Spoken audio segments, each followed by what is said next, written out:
for our talk. Cultural institutions open close to communities. This talk is organized by EUNIC Moldova with the help of EUNIC Romania and European Union National Institutions of Culture Network, and as well Casa Zemstwej, Spațiu, and we're glad that you're here. And now I will present the speakers. We have here Dariusz Figura from Poland, from Lublin. He's a trainer and activist of non-governmental and youth communities. We have Alex Axinte from Bucharest. Where's Alex? Here's Alex. Architect, researcher, and educator. Nora Dorogan, cultural worker from Chișinău, Teatru Spălătorie. And we have Rusanda Curcă from Arta Azi, cultural and community worker and civic activist based in Hîrtop village. So we have as well a rural part of discussion.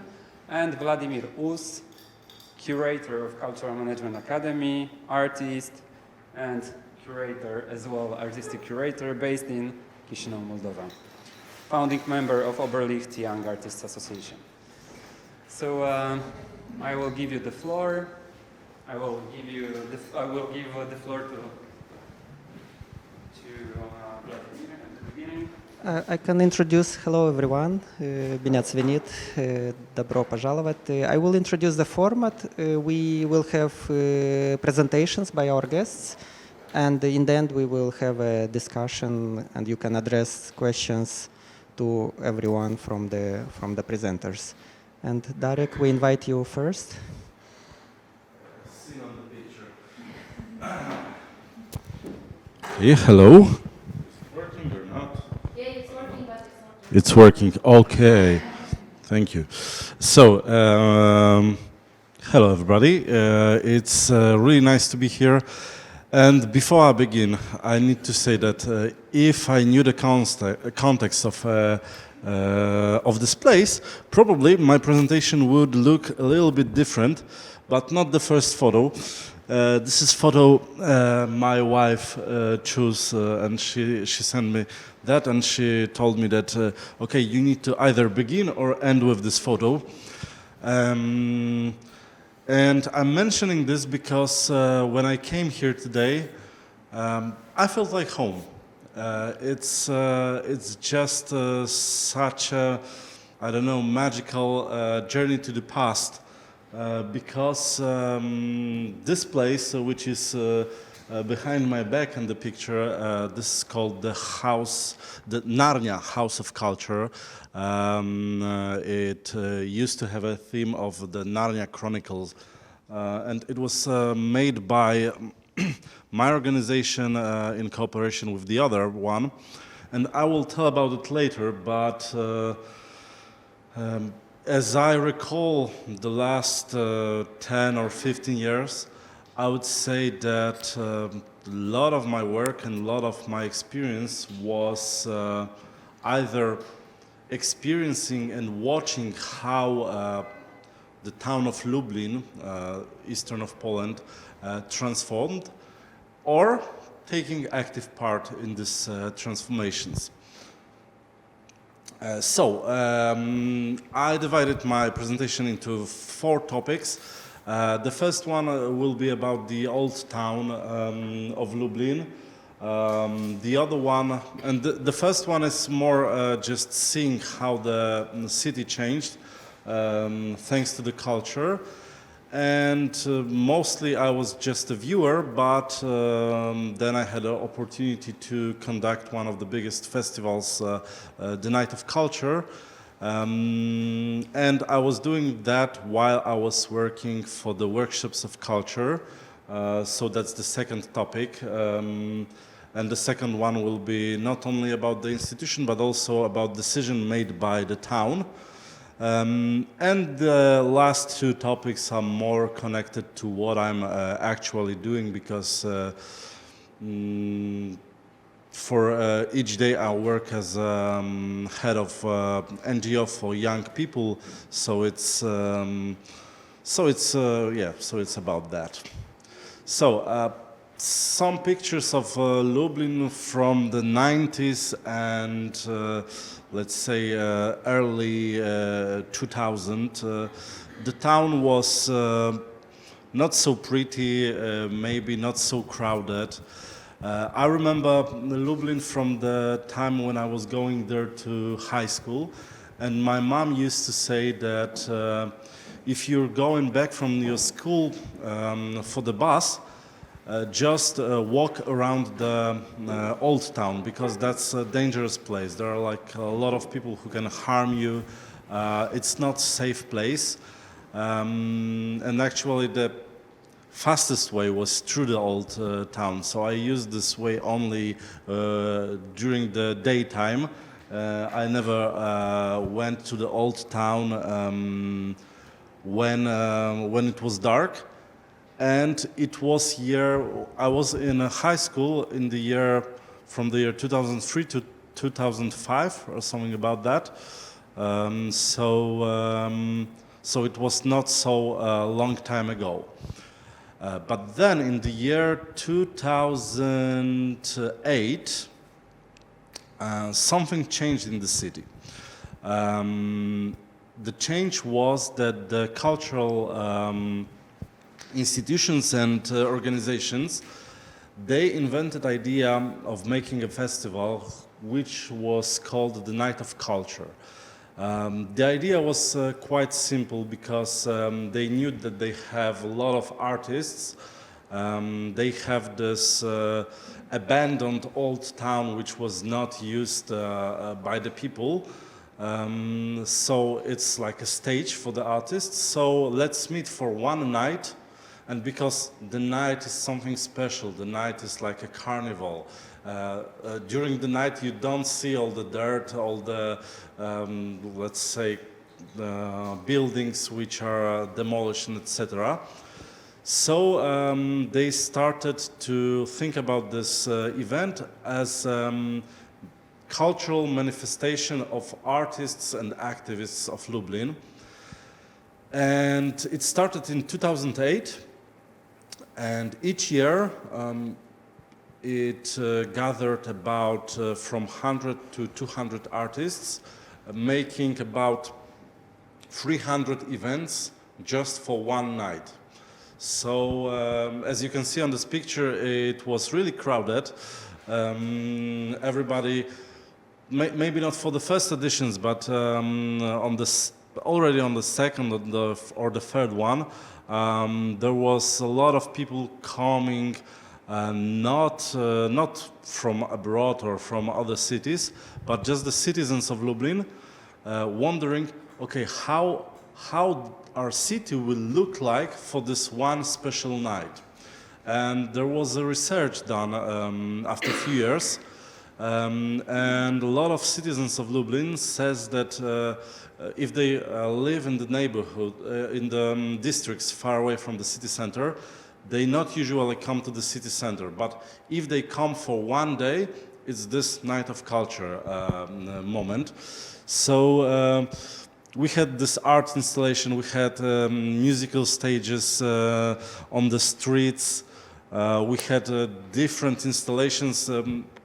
For the last few years, it more developed into this art in open space project. So because the crowd was getting bigger and bigger, so all the theatrical performances, all the small events started to be more and more troublesome, because you couldn't make safe space for people to watch them. So the organizers decided that they will start to focus more about showing the art in the public spaces. And as I said at the beginning, I had the opportunity for 2 years to be coordinator of this project. And I made an experiment for this festival because I took it out from the old town for one edition. And funny thing was that all the people came to the old town. They saw nothing, but they still wanted to be in the city center.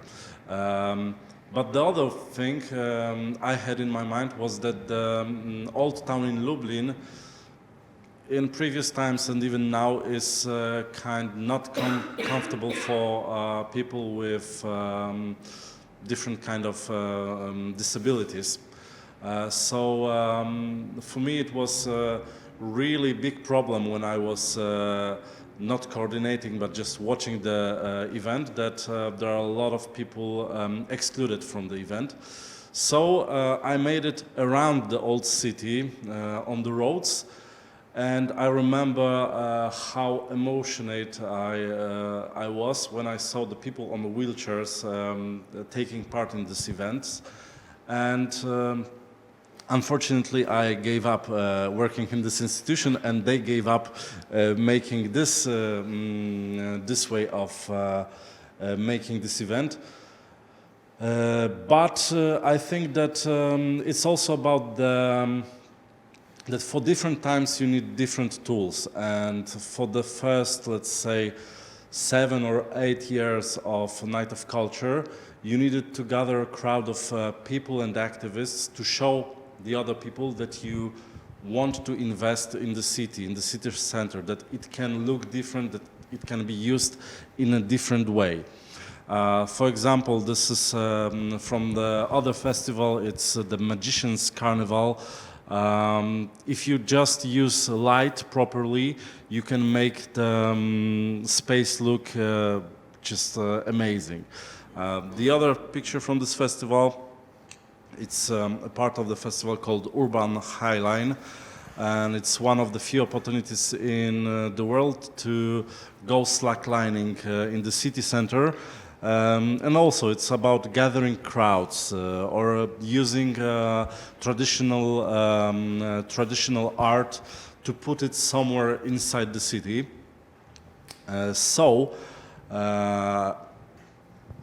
Talking about how culture transformed Lublin's old town is talking about thinking what is strong points of the city. And the first thing was that we have this strong community of artists, but they're like not very famous artists. But if you took 200 of them and you make one event with all of them, it's become massive and it gets massive attention. Also the other two festivals, the Carnival of Magicians, is about juggling, about this all acrobatics, etc. There was a book, The Magician from Lublin, made by Isaac Zinger, and so this is called for the heritage of Lublin, and also we had this strong community of people doing juggling and acrobatics. So Lublin built the festival around this community. And the other thing with the Jagiellonian Fair, which is the picture you see now, is also the tradition, because Lublin was a town, a marketplace for the people in the Middle Ages. So they brought the tradition back to the city. I talk about this because it's not always working if you just do some festival and you gather people. If it's just taking artists from, I don't know, from abroad and just inviting them to the city, it not always will work. And Lublin made this success because all the festivals which transformed the old city were based either on heritage or, let's say, smart idea, which was not common in other places, but became a popular idea for the festival. The workshops of culture, so the second topic, that's used to be car workshop in maybe not so far from the city center, and it was abandoned, and at some point city decided that they can give this space to one of the institutions. The institution was called Workshops of Culture, just to preserve this heritage of the building, of the structure. Even if you see the shape of the building, the logo of the institution, you can see here on the wall, was also kind of connected with the story of the workshops.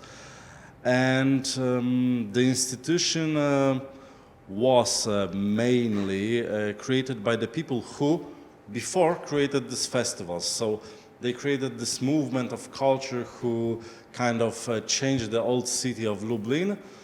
They just get the goal they wanted to get, and then looking for some other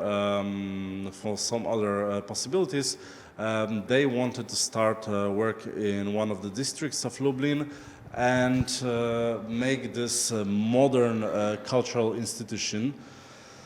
But one of the problems was with this big space, which, as you can see, can be used as an art gallery, and that after a few years became a problem, because when you're making the festivals in the old town, you need some space in the city old town, and usually we used some of the municipality facilities. And then when you have such exhibition space, you need someone to make exhibitions, and we worked with some galleries. But then at some point, the city president, she decided, she was vice president, she decided that there's kind of a problem, because you have, in the old town, you have art gallery. It was called the Labyrinth, because it was in old building in the city old town, and actually it was 3 buildings connected with each other. So when you were walking around from one room to the other, it used to be like a labyrinth. So that was the name, and also the logo connected with the name of the institution. But this vice president, she decided that, okay, so let's make it different way. So they need space for exhibitions, and you need space in the old town, so let's just change places. And now this labyrinth gallery is part of the workshops of culture, actually, and workshops of culture needed to move to the old town. Maybe they were even lucky. This red 3 buildings I just put in paint.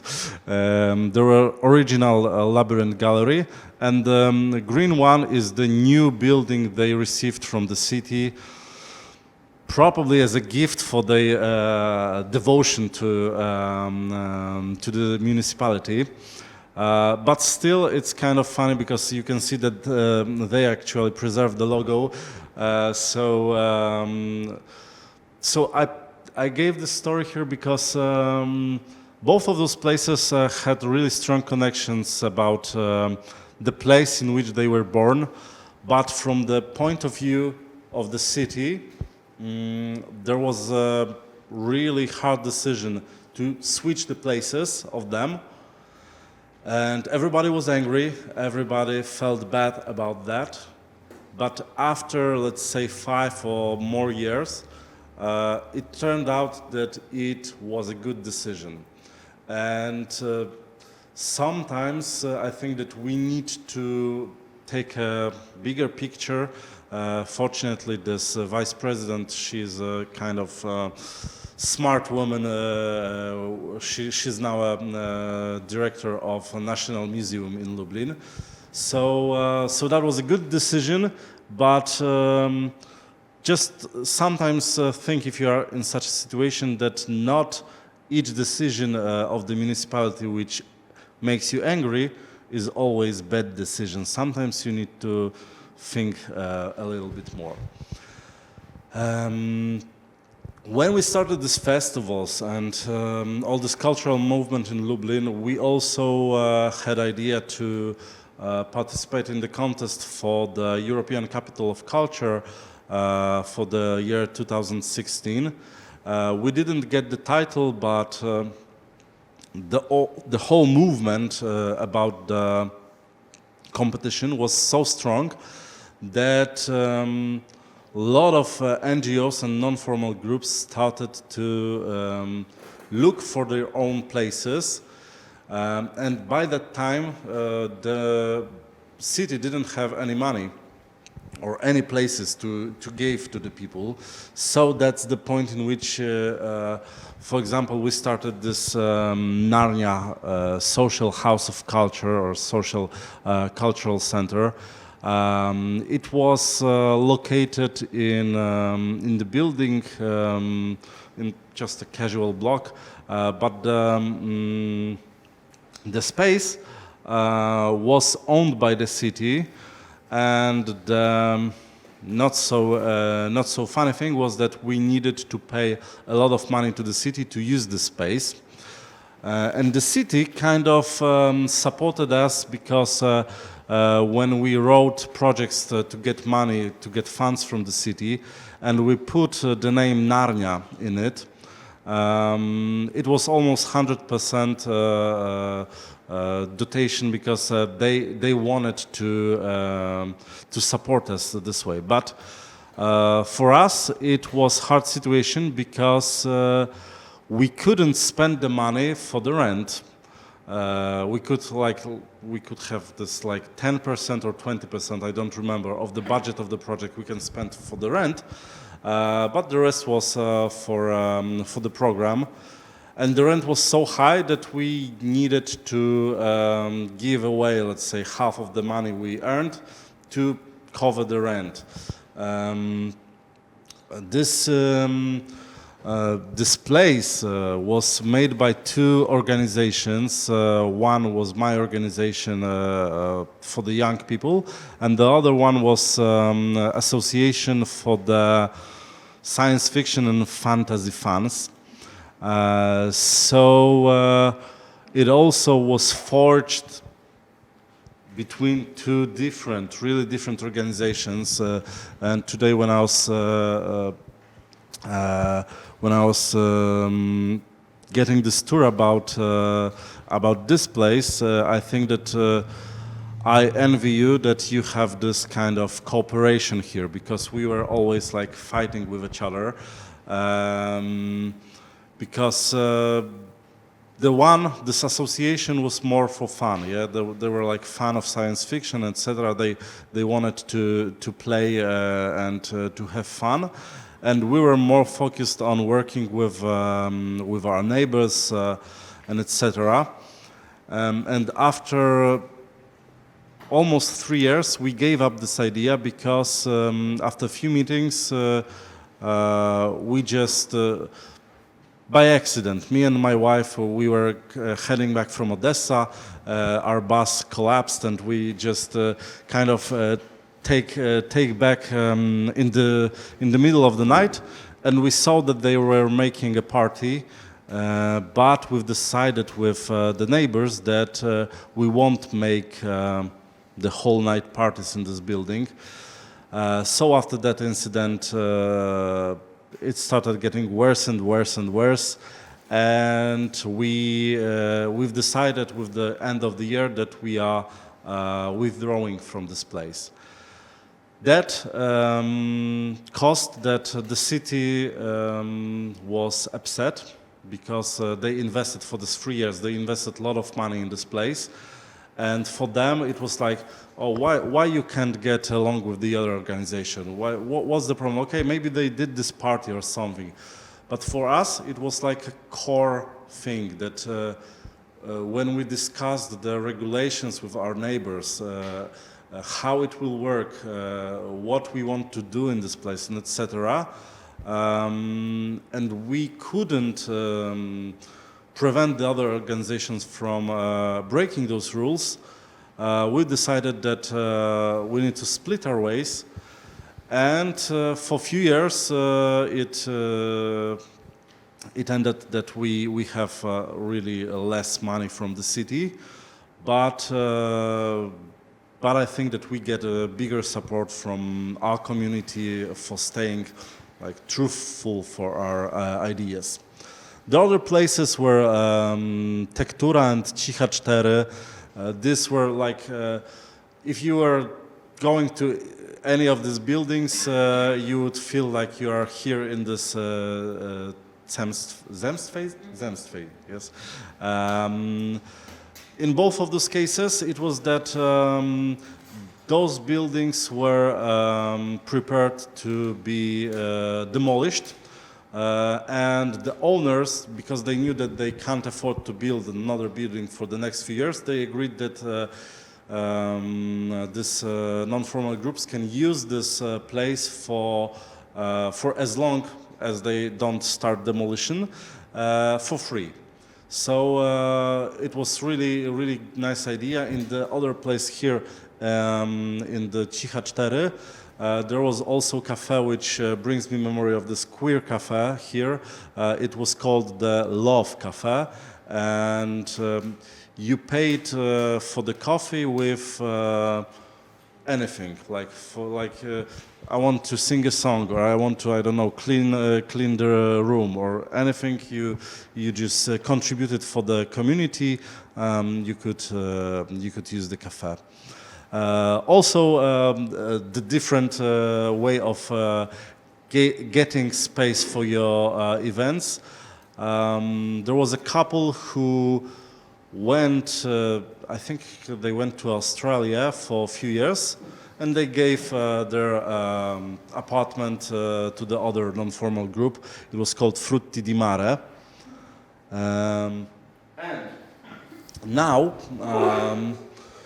I work in a youth space called Hej. And I mentioned that Lublin started to take part in a European Capital of Culture contest, and it created community of active people, and after we didn't get the title, it kind of collapsed, but a lot of those people just stayed working in NGOs or started to work in a municipality. And now Lublin received the title of European Capital of Youth. It will be next year. And the city now invests some money. They are making these youth spaces which are created by young people. It's kind of funny synergy, because now the people who are working in the municipality, they are the people who grown before in this European Capital of Culture context, and they really want to make their dreams come true by giving support to the young people for the European Youth Capital. So I work in this place. It's called Hej. It's used mainly just as a space to hang out with your friends. We opened just 2 weeks ago, so usually we have the setting for the people to come around and sit. As you can probably see, the IKEA was involved, and they gave all the furniture. Some people say that this is exhibition place for IKEA furniture, but fortunately it was for free, so so that's something good. But also at the same time there was open another place called Miejscówka. Also, it is actually in IKEA, and those places looks, let's say, modern. They look like with all this furniture. Probably, if you have parents, they don't have any problem to send their kids to such place because it looks just so happily and amazing. But I also work in a small city next to Lublin, and this is another use space we've just created. It's called Bałagan, which translates to mess. It was created by a group of people. And it's just a space for art creation. I don't have a picture when it is finished. It looks a little bit better and not so messy now. And in both of those cases, I mention them because they are connected. Either this with European Capital of Youth or this Bałagan place. What is important is that we give space to young people so they decide what are the rules. They are the decision makers. We work there as kind of like support, as like, let's say, big brothers or sisters who can help you somehow, but we don't want to interfere with what they want to do, because we have different mindset that they have, and they need different use of space. So to end my presentation, this is the picture of the people from this small town Bełżyca, and because the presentation was about the infrastructure, I think that the best infrastructures are the people. Because if even this place didn't have any people to come and create the space, it wouldn't look like this. And also, if you have this community, artists, activists, and etc., you can achieve long-term goals, like at the beginning of my presentation, making new institution or making your old town look amazing now, because after the festivals they started to make cafes, restaurants, and etc., and it took about 5 to 10 years to change the whole city. So that's all from me, and the questions will be later in the discussion. Thank you, Darek. Just to remind those of you who were not with us during the whole week, we had as questions the cultural infrastructures, how do they respond to our needs today? So today we try to speak of innovation and institutional innovation in the field of culture. So we try to collect different examples and approaches which work in city centers, but also in neighborhoods, in residential areas, and in the rural areas. So we'll hear different stories from those perspectives. And I would like to invite Alex Axinte, who is the next presentation. Alex is from Bucharest. Yes, let's. If you could write them down, we would like to really have an intense discussion in the end, like Okay, thank you. So I'll try to be short for those of you who already seen. This will be a rerun. Talking about neighborhoods, but first to go into the neighborhoods to public libraries. This is a research project about public libraries in Bucharest. It's called the Map of Neighborhood Libraries. It was done this year, and it looks at the network of public libraries in Bucharest from the perspective of the relation with the community. So what kind of relation these places have with the community, and how people get to be at home in the library, and also what is the relationship with the neighborhood. So how these spaces, especially in Bucharest, became very well adapted to their context. We used several methods of research, going from archives to observation to ethnography in all branches, interviews librarians and readers, and also to do some sort of mapping in every branch. So we try to get from readers and librarians the landmarks around every library branch, which were redrawn by an artist. We and kind of make a sort of map of landmarks from the library's door, we said. It's very interesting that, you know, you could go on Google and find the landmarks around the library, but funny enough, people who were, let's say, naming their landmarks when they were asked this question inside the library, first landmarks were coming like schools, museums, all these kind of civic landmarks, and the mall and the supermarket was quite later, which was a surprise even for us. We thought that this is not the case anymore. A bit about their historical evolution. In parallel with the political evolution of the country and also the urban evolution. This is, let's say, the lifeline of every branch in Bucharest, and on the horizontal is all this, what happened to every branch, and on the vertical you have the years, and sometimes you can see some patterns happening. So the public libraries in Bucharest start quite late, at the end of the 30s, but actually after World War II, there is this big wave of public libraries opening up in the city and also around the country. So in 1951, there is this birth certificate of public libraries as a network. They start to open up in culture houses, in worker clubs, but most of them, especially in the early years, in the 50s, were open in the nationalized private houses of the former landlords. Going a bit further and jumping from one thing to another, in the 60s, the big collective housing neighborhoods are being built.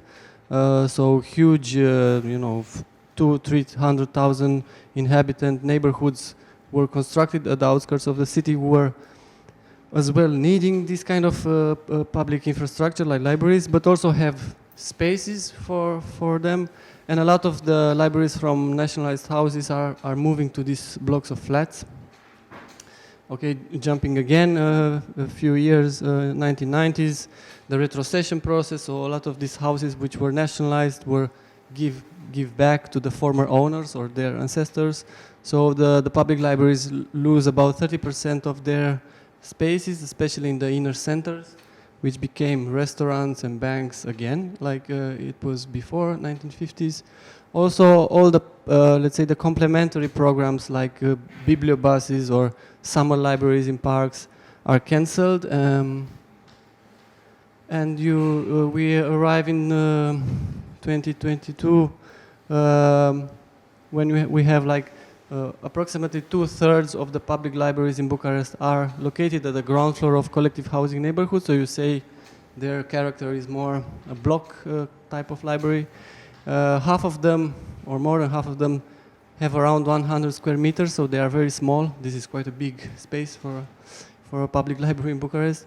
And if you look quantitatively to the law, there is like a quarter of the necessary.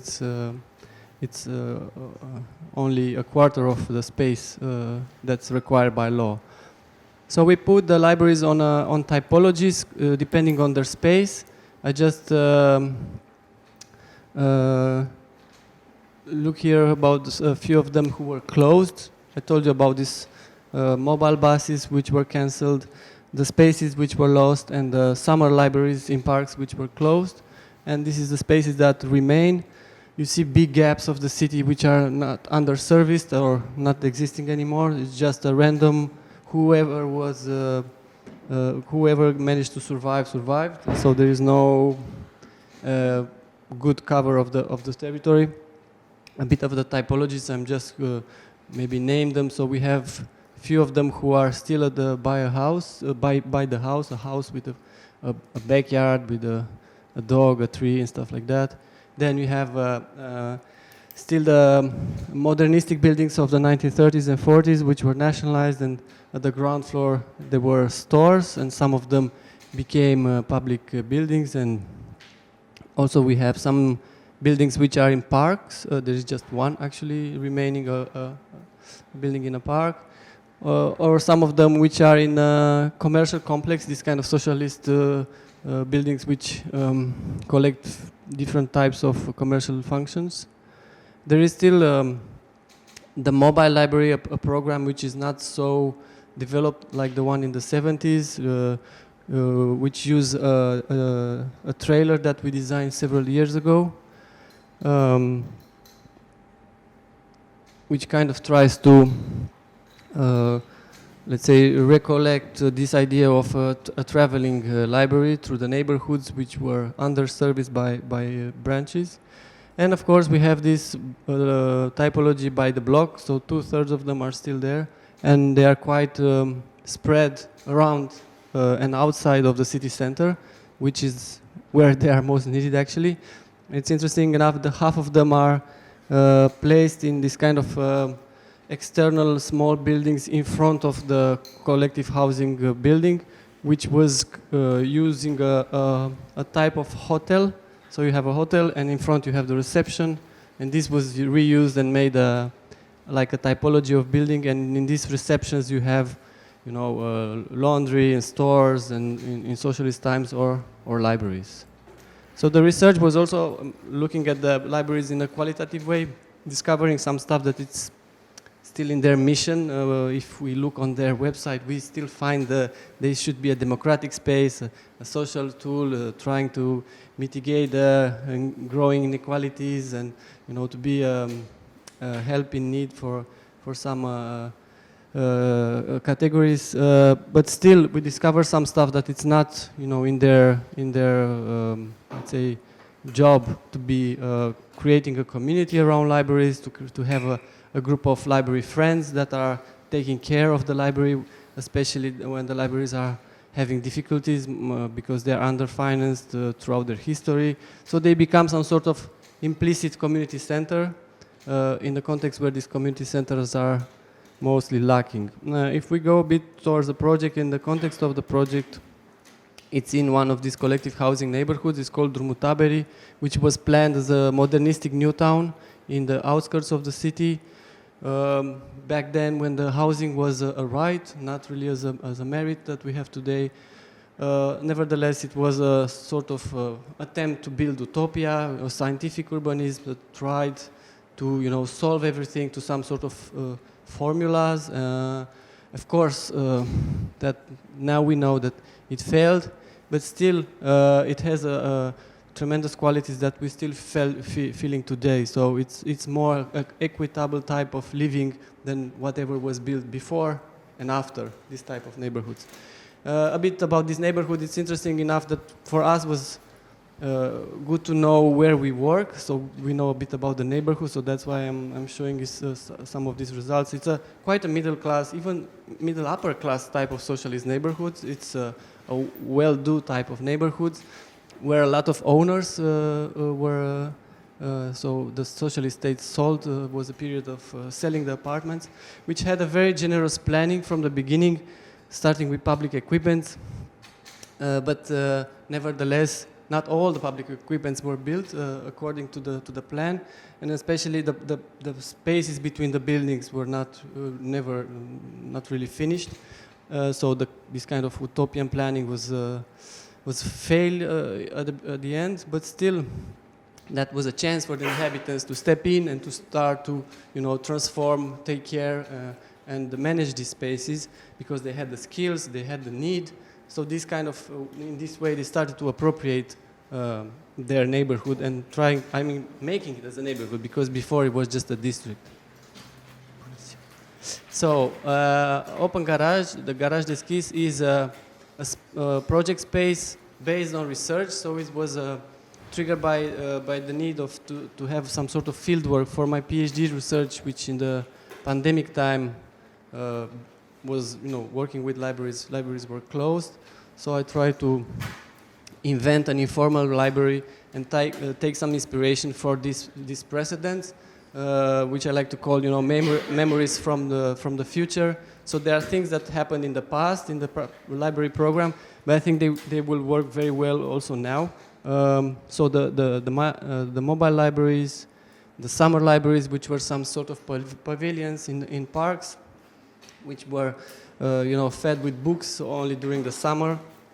These pavilions were privatized, and they are like restaurants and pizza places now. Also, there were mobile libraries in institutions and factories, so there were like 1 or 2 shelves with books that people at work could use.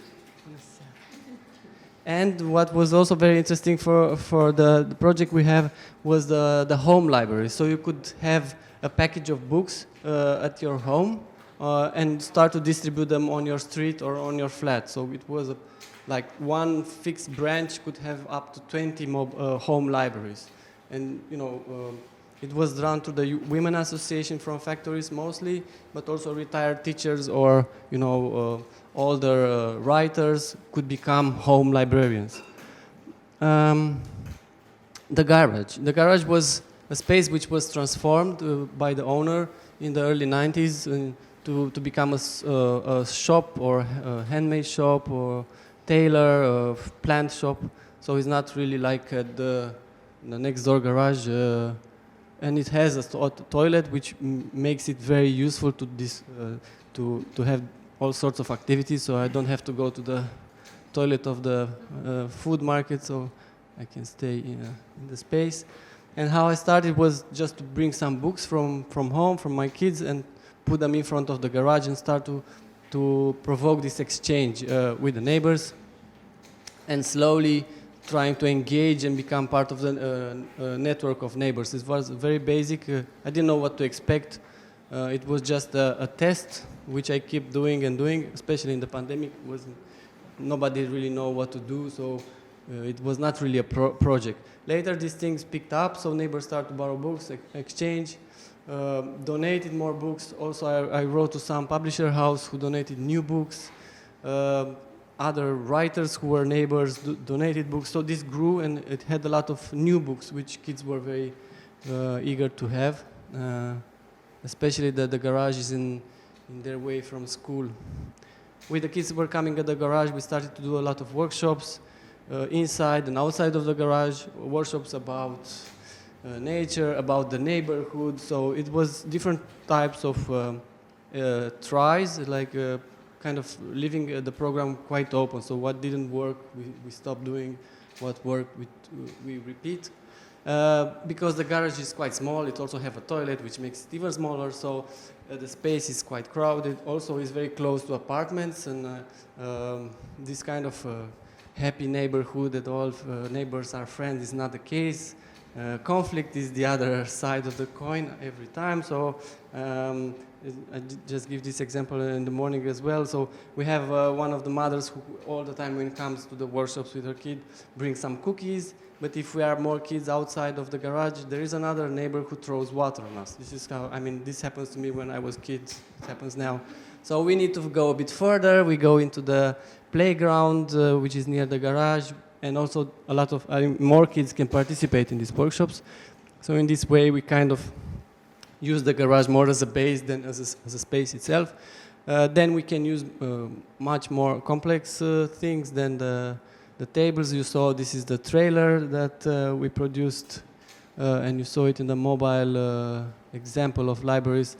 So we occupy the boulevard and develop some of the activities from the garage. It's also some of the products of the project. You can see I brought here the map of informal practices, which makes an inventory of these practices, but also kind of tries to show what are their value and why they should be supported. There is some videos. If you go on YouTube and you type Open Garage, there is some of the case studies of informal practices there. There was an exhibition in the garage, and also the exhibition is still there.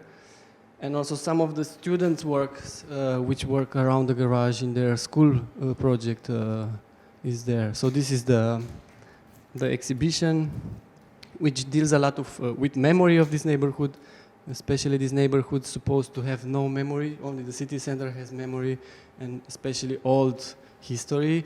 What is socialist history is considered not so important. But for these inhabitants who were, especially for the first dwellers, the first families who moved here, this history is very important because they made it. They were part of this kind of making of the neighborhood from just a district.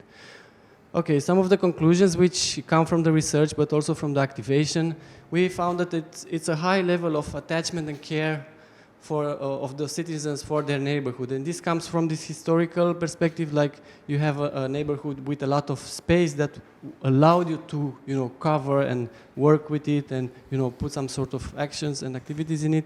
So people were participating in the transformation of the neighborhood from the beginning. That was very, very important and different from other neighborhoods.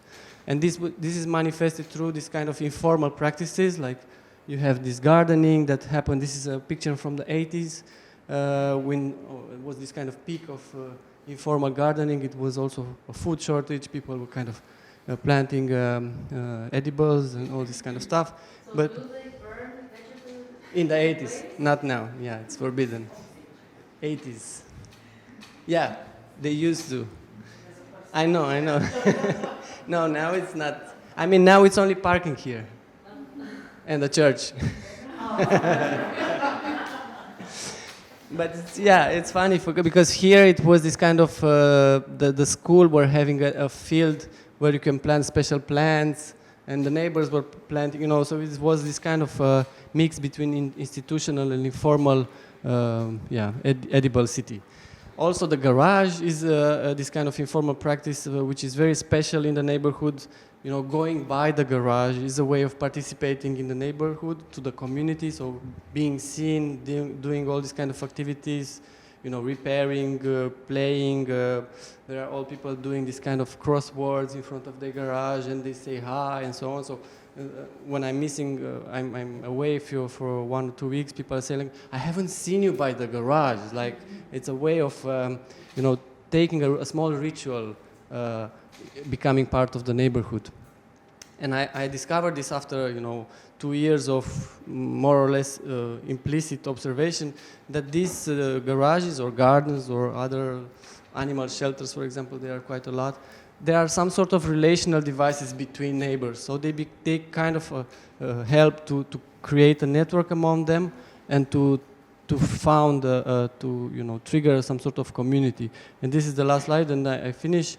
What I think is important, and what we tried with the activation program of the garage, is to draw attention, because we didn't have the force to really do it, but to draw attention that there is a big need of activities for culture and education in the proximity of living, and not high culture. People don't want really big concerts and all these kind of festivals. They want everyday type of culture and education on their way to school and back from the food market.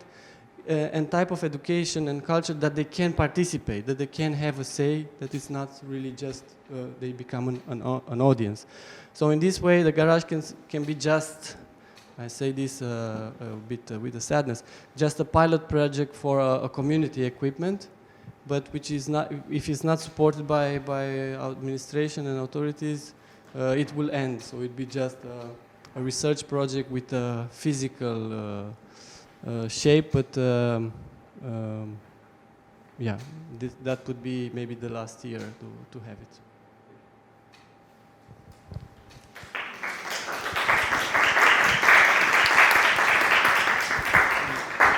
Thank you, Alex. So we arrived to Moldova now, and we will hear a case of Spălătorie Theater, which was running between 2010 2019, I think. No, 2017, when it actually closed. It's an independent cultural initiative which will introduce to us Nora Dorogan. Hello. Sorry, I have to say that I did not prepare a presentation because I thought it's a discussion still, so it's not I don't have a real presentation, but I want to share in the end a video of one of our work, let's say. So, yeah, I'm Nora Dorogan. I'm a cultural worker and I am a co-initiator and part of Teatru Spălătorie.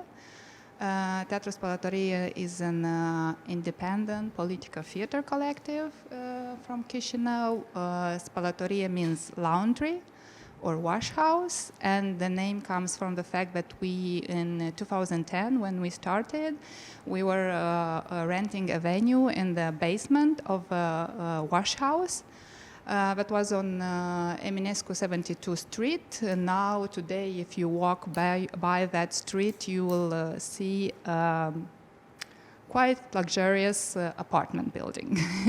In 2010, it was like a two-store building built after the Second World War, like a big wash house.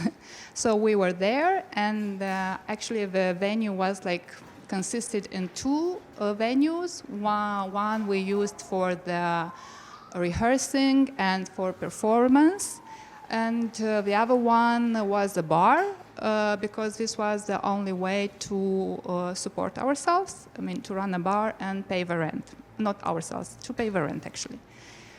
Yes, and so we rented that venue from 2010 until 2017. And during this period, we did we produced our own work. We did readings. We did we showed video screenings. We invited. Yeah, sorry, I wanted to say this. So I was reflecting. What does it mean? Open. Initiative. No, how is in English the title of a discussion? Spații deschise.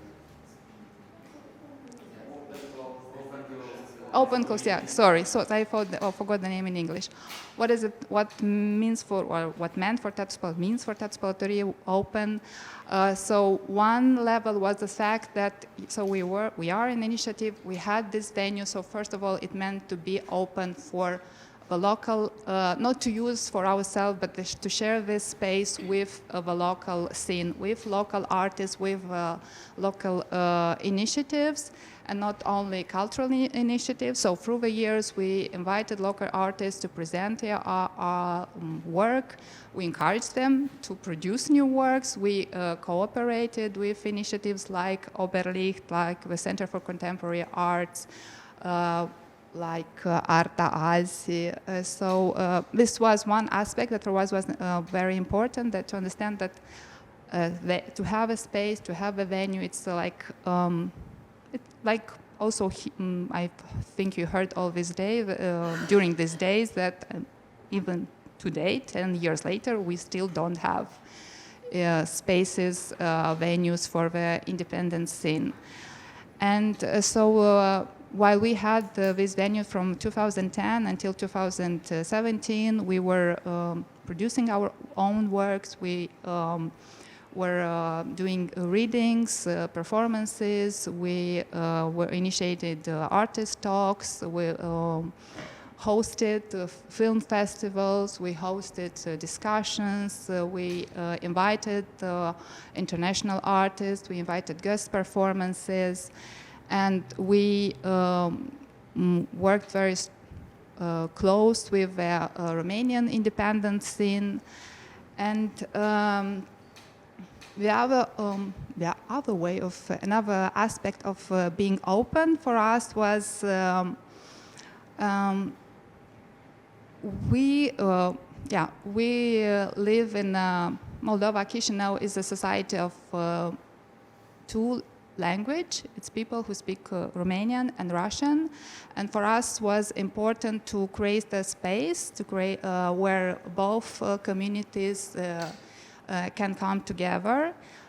So, for example, the first production that we did in Spălătorie, was A2 RH Positive by Nicoleta Iesenencu, and it's a play about nationalism. It's a play about xenophobia in contemporary society generally, but focused on Moldova. And it was a play that was performed by two performers in two languages, in Romanian and in Russian. It was the same text, that was told in both in Romanian and Russian. Because, I mean, this is what we noticed, that it's lacking in our state institutions, that we have so many theaters for Romanian speaking and 1 or 2 for Russian speaking, but there is no initiative to bring these people together. And actually the theater has this role of creating this feeling of belonging, of cohesion. So we thought this is, this was for us, and it is very important. And another aspect, we do political theater, we do documentary theater, and one of our principles is that when we do interviews, we keep then the language in which the interviews was done, so in which the person that was interviewed shared their story with us. This is why most of our, I'd say 80% of our productions are both in Romanian and Russian. And also we did tried, taking consideration the resources that we had, to have subtitles for the production, so mostly in Russian, but also in Romanian. So it was like all, let's say, the whole, all inhabitants of Chișinău could watch them. Also for us was always important to be in our work relevant to the context and to be anchored deeply in their realities and to address the topics, for example, related to our recent history that are not, let's say, that are ignored, that are denied, or that are silenced. And also one of our first production was Clear History. It's a documentary play about Holocaust in Moldova, like what is today Republic of Moldova, during the Second World War. And for this, we worked closely with a Jewish community here, and also with institutions, but also with people from the community who helped us to find survivors of the Holocaust, and who encouraged them to share their story with us, and to share their story with us. And we did in the end this production. And we showed this production for not for the general public, but we also showed for the community. We also organized, we had collaboration with State University, Ioan Creangă, with some of the teachers came. We also had discussions. We also showed them for the students at the university. We also invited, for example, from Hîrtop. Was it from Hîrtop? From neighboring village. We organized a bus and invited pupils from the village to see the performance and tried to have the discussion, but not. It was not something forced.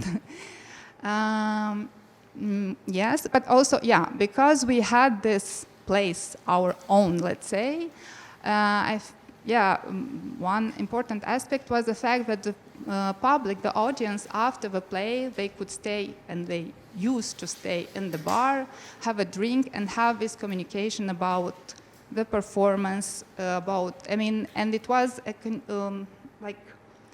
a communication of about what they would like to see on stage, what they are interested in, or what stories they know, what they heard. So in time, it did create this kind of communication, and our public, in time, some of them also become our performers, or their stories also were in the end on our stage, told on our stage. And now, another level of participation or aspect of participation or being open, we did a play, Dear Moldova, Can We Kiss Just a Little Bit? It's a performance about the LGBTQI plus community from Chișinău with LGBTQI plus community. We did this production in cooperation with Staatsschauspielhaus in Dresden.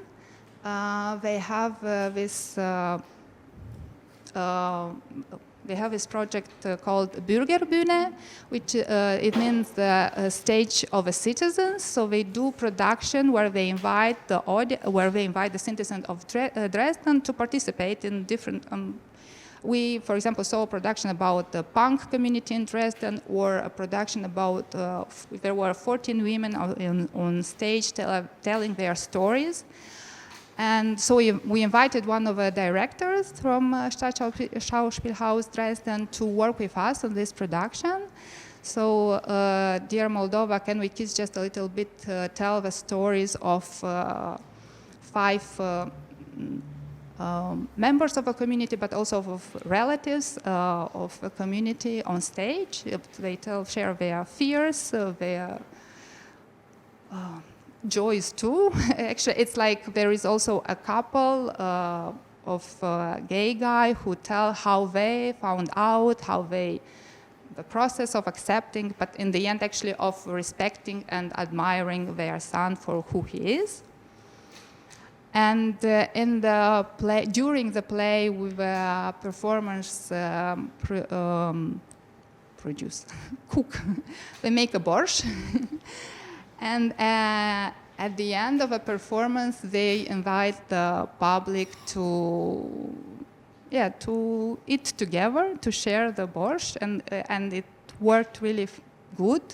I mean, the audience was very open to, like, really eager to sit at the table with them, and it was like a very long night in the end of sharing and of their stories together. And I mentioned about the bar. I think for a lot of people in Chișinău, the bar Spălătorie is more known than the theater Spălătorie. For us, it's a little bit sad, but it is like it is. That place was also like actually very. I mean, our idea was to be open and let's who wants to do something, and not only parties, but if people want to organize a discussion, or they just something like ad hoc, like need a space to do something, small project presentation, we were open for this. And this bar was especially a safe space for the LGBTQI plus community, where they did their parties, where they did their meetings, where they did different kind of projects. And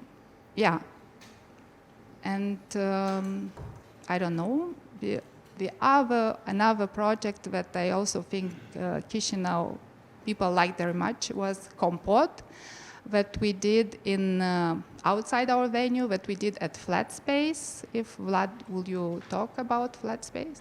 Yeah. So, or maybe you already saw it near, on Bucharest 68, this apartment, open apartment. We were doing this kind of, again, parties. Probably the Department of Culture of Chișinău would say that we were just making a mess in front of their building.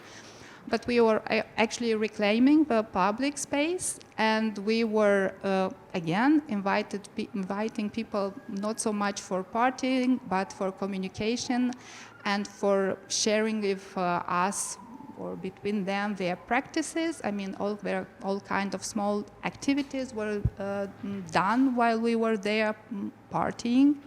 And we also did some kind of video screenings.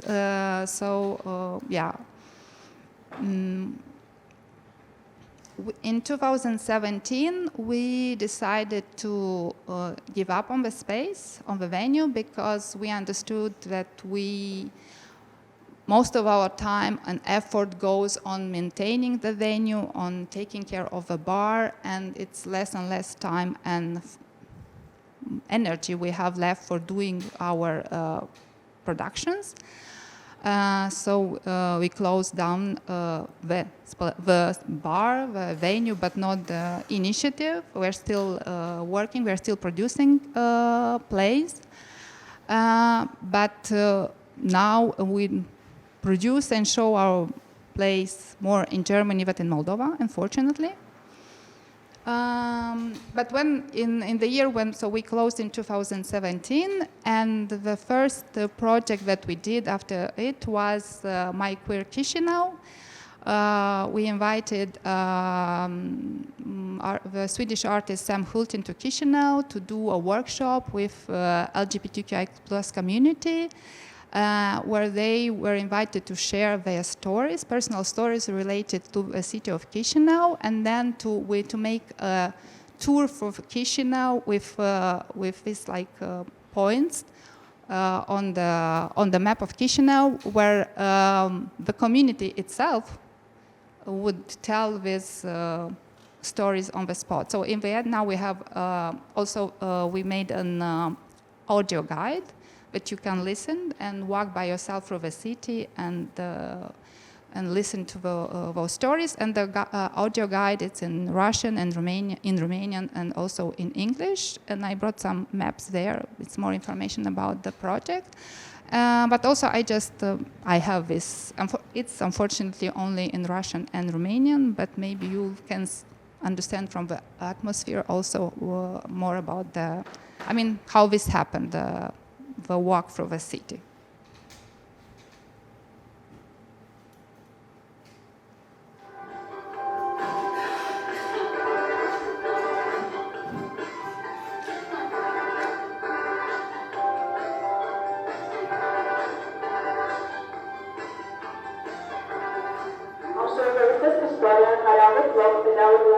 Сейчас я расскажу историю, которая произошла в здании на пересечении улиц Александрии.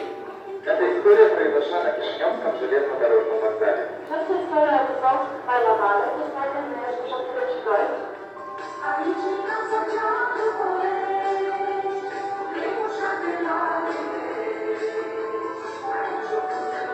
Здесь они знакомы, подружат, влюбляются. И об этом месте знали не только дети Советского Союза, но и других стран.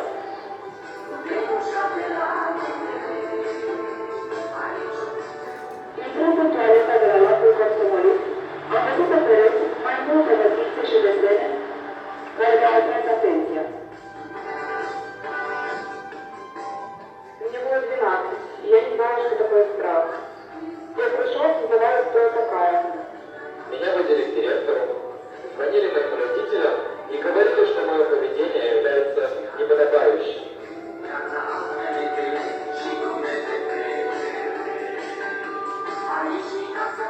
Am văzut iubire și furie. Вокруг собралась пара сотен людей. Они окружили наш автобус, стучат по нему ногами, выкрикивают угрозы и оскорбления. Я обнимаюсь на одной рукой, а радужный флаг другой. Я чувствую себя победительницей, потому что сохранила флаг и не выпустила другую руку. Чувствуя себя свободными, мы одновременно поняли, что в обществе мы не свободны. И это было по-настоящему страшно.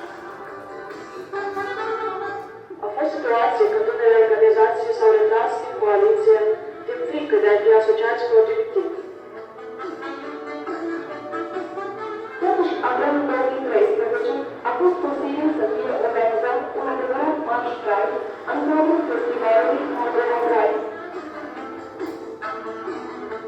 Până în prezent, niciun politician cunoscut și niciun partid nu a participat și nu a susținut deschis marșul Pride din Chișinău.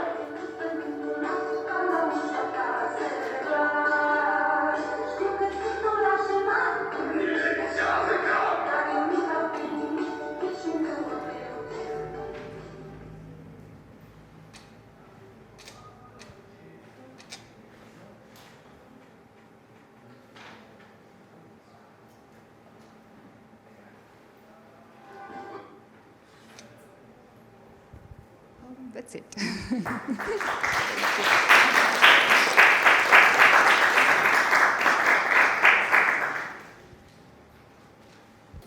I have a difficult decision to make. Should I continue, or Rusanda, you want to be in the end? Okay, if you want.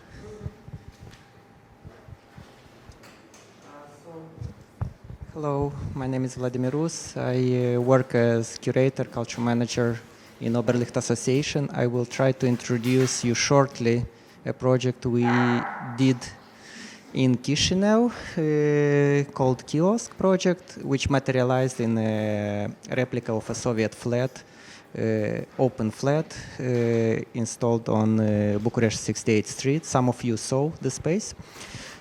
So this is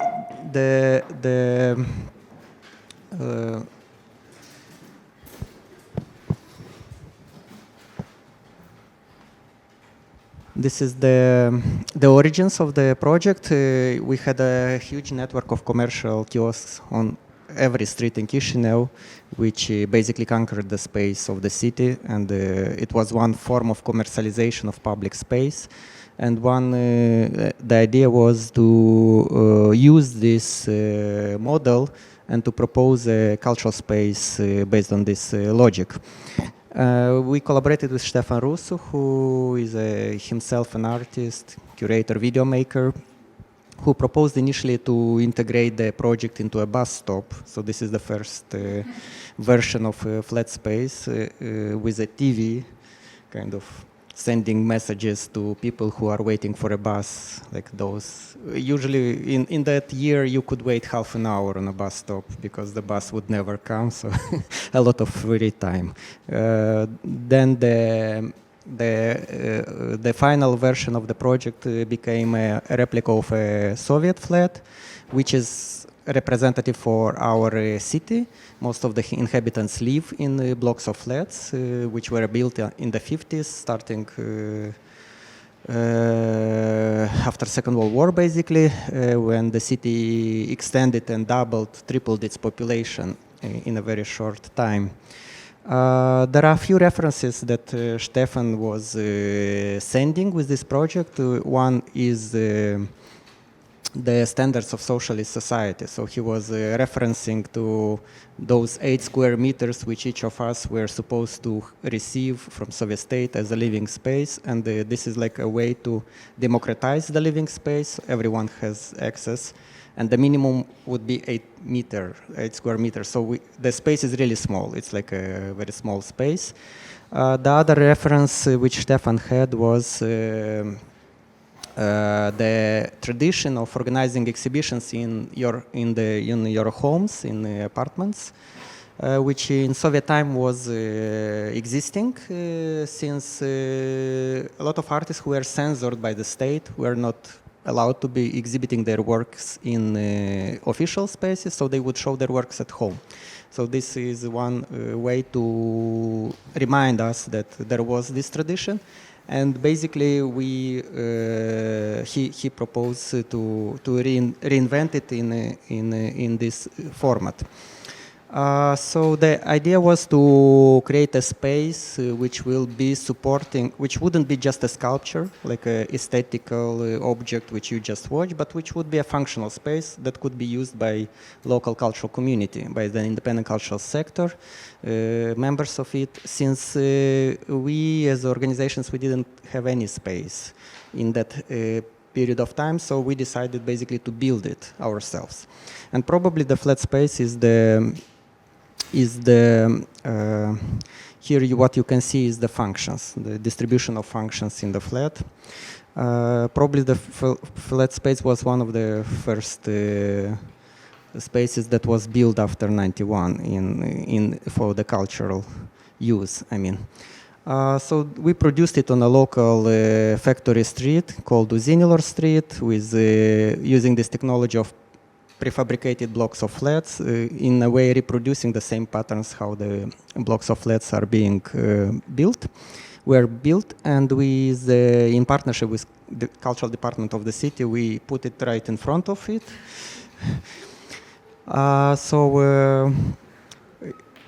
Yeah, basically we were constructor workers at that time, and that is the initial structure, the skeleton of the space. And this is how it looked in 2009 when it was installed in the square. So the whole structure was open. The only closed space was the balcony. You couldn't access it. And the main idea wasn't to occupy a space, but rather to upgrade a parking lot, which we later discovered that it's a parking lot, to upgrade it and to bring back the cultural function, because gradually during the last 30 years the culture is gradually disappearing from the city, in fact, and a lot of infrastructures were recently also demolished.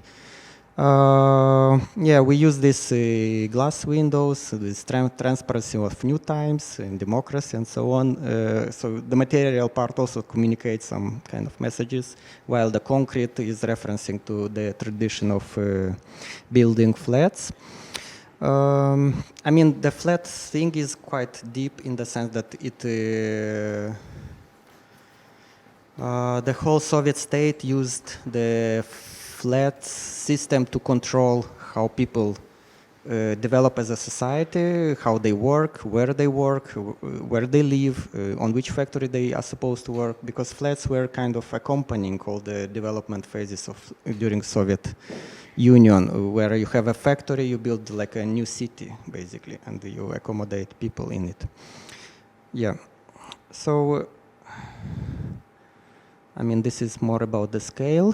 We have a kind of neighborhood, so this is the building of cultural department of municipality, and we share the same square. But we couldn't build a dialogue during the last 12 years at least. So the neighborhood of the place initially it looked like this, with like these black cars parked all over the space, and it wasn't a simple parking like a lot of rich guys would use it. We had situations like this. Then we tried to reclaim the little green space around the flat through this kind of installation. One of our volunteers would collect plastic bottles all around the city and would try to push the cars away. Another format we used was a wind protest, where you just you use the front of the balcony to dry clothes, and they would send different messages. A series we starting with 7th of April 2009, when during a protest in Chișinău, a lot of young people were beaten and detained, and as a reaction, we invite them to write messages as a reaction to those events, and then we would display them publicly in the balcony. But then this series evolved and many other messages just arrived, so we would exhibit them in the flat space, campaigns also on cultural policies, on different topics.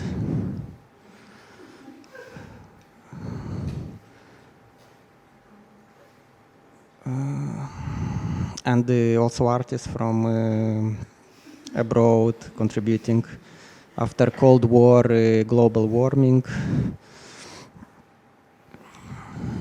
every art was once contemporary.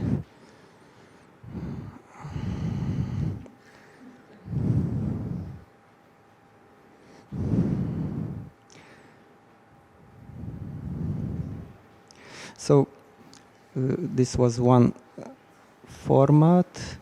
The flat would be used by local initiatives. This is a group of poets who would do poetry readings in public space, and would have a space of their own for meeting with their audience, and distribute publications. Even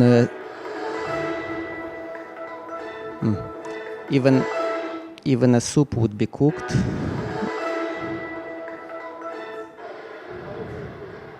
Tinerii din cadrul unei asociații neguvernamentale au vândut supă trecătorilor. Scopul este unul nobil de a susține proiectele din domeniul culturii în Moldova. O porție de așa numită supă de sâmbătă a costat 10 lei. În concurs s-au înscris 4 proiecte. Noi am primit 4 propuneri și una din aceste propuneri, dacă nu vor apărea altele între timp, va beneficia de toți banii pe care îi vom aduna astăzi. Ca idee este, evident, un sistem alternativ de finanțare a culturii, So we were fundraising money for cultural events by cooking and selling soup, or there would be also some initiatives using the space as an exhibition space or a space to send messages to the audience. And this is the space that Spălătorie used program for? Yes, exactly. The space was actually built to host artists in residency. This was like a supporting structure for our work, and somehow it started. It allowed us to work with the square around and activate the space around the flat space. So somehow the cultural function would go out in the street, but also with time it would actually go further into the city. So the idea was actually to explore the city. It allowed us to be active outside there and to explore the city, making different tours, walking tours, to explore different topics, to city transformations, basically to stay in touch with the pulse of the city and explore different issues related to radical urban transformations, which we all experienced in the 90s, 2000s, topics which would be not visible or hidden, places which we even didn't know about, like ecological issues, for example, with this Valea Morilor totally dried out lake, or squatting movement, which we had also some cases in Moldova. And based on this, we would try to communicate through maps. So all these topics would kind of find themselves mapped, and then all these maps could be used for communicating, for collecting information and communicating about these topics. And then what it also allowed us was to build a residency program which would be related to the city itself, and then we would invite artists to intervene into the city. I will show you a few clips. This is an intervention project we did in 2008, sorry.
Loud.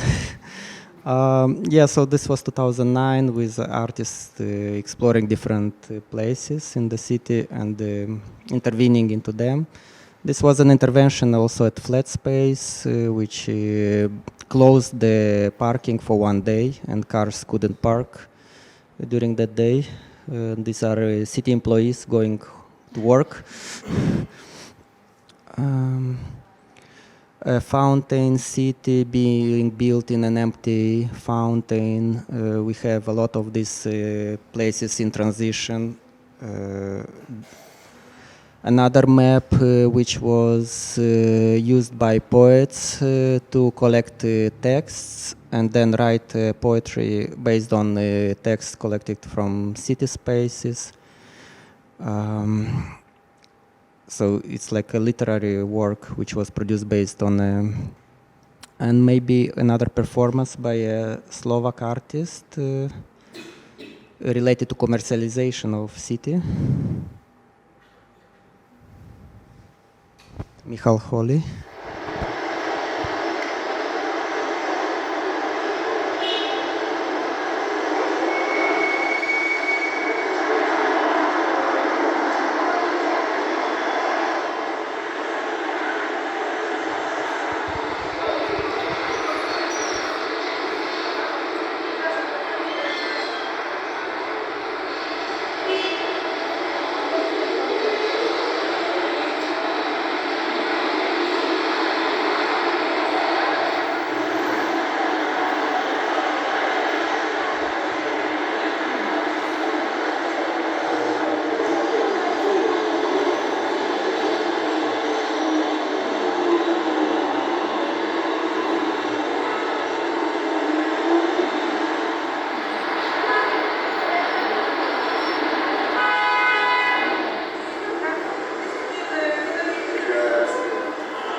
It was called Blank Flyers performance. I will finish with a conclusion. I mean, it's a discussion. What we try to do is actually an alternative cultural institutional model to create a model which would be actually open to the community, to be programmed not top-down as we have in cultural institutions in Moldova, where they are, let's say, responding to a state commission program, where the state dictates the topics, dictates the way they will be realized. We try to create a platform for artists, but also citizens, civic movements, civic initiatives to program their own agenda and to make it visible. So of course it's a space which would encourage critical art. Like you see with these Blank Flyers performances, of course it's a message that we have on the main commercial street, you receive an empty flyer, basically. It tells like this kind of critical messages is what we try to support. But on the other hand, the flat space itself could be a place for Teatru Spălătorie or for other initiatives groups to do their own events and programs. And the main idea was to have an accessible space, like kiosk, which is you can approach it. You don't have to go to a theater, you don't have to go to a museum to enter inside. You just approach it, you contact it, you access content there. But you also can program your own content in it, and there is no real restriction in the sense like we try to be as open as possible to different initiatives. So I'll conclude on this, and we can talk about these different models later. And I will pass the microphone to Rusanda. Bună seara! My name is Rusanda Curcă. I am a cultural worker, cultural activist, environmental activist, civic activist living in Hîrtop village, Cimișlia district. It's is south, like the south part of Moldova. And I am the directress of the Center for Cultural Projects Arta Azi. We were founded in 2015 by a group of theater makers and theater people. And we were interested and focused on creating spaces for young playwriters where they could gain some skills on writing, because we have a bit problems with young playwriters in Moldova and young voices. So we just wanted to create this space. We organized workshops for them, a lot of reading performances, and everything was happening in Chișinău, in the capital. We never had our space, fortunately, I think, because to have a space, it's really a lot of work to do. So we were collaborating with mainly public institutions. This was libraries, This was lyceums. We were rehearsing in the sport hall of lyceums, and then with our partners from the sector, with Teatru Spălătorie, with Oberliht Association, we were doing performances here. With Art Labyrinth, who were doing their activities near this space. With Cocoșul Roșu, I don't know if Basiluța is here, so we were collaborating with a lot of institutions who mainly were open to us, but also there were these types of women and men who, concrete example from the theater union, who were maybe not okay with the content that we are producing there, so they put us conditions, what to show, what to not show. We will open the space, we will not open the space, and it was a bit hard for us, but it was like we had those platforms where we could organize our work. And then in 2019, we produced a site-specific performance. We collaborated with the Rimini Protocol Theater Company from Berlin. And also it was not a really easy project because the actions took place in different public spaces, but also public institutions and commercial and private institutions. So it began in a cemetery, and then we went through hospital, a mall, a trolley bus, a church, and then to the Philharmonie. And then the COVID came, of course, no hospital, of course, no mall, and then the Philharmonie burned. And also in I just wanted to mention that we worked also with our partners from Transnistria. We had a residency program for playwriters in Ribnica. We collaborated with Club 19 from there, and then we organized a reading performance in Tiraspol, also in Club 19. And when COVID came, I moved to my village.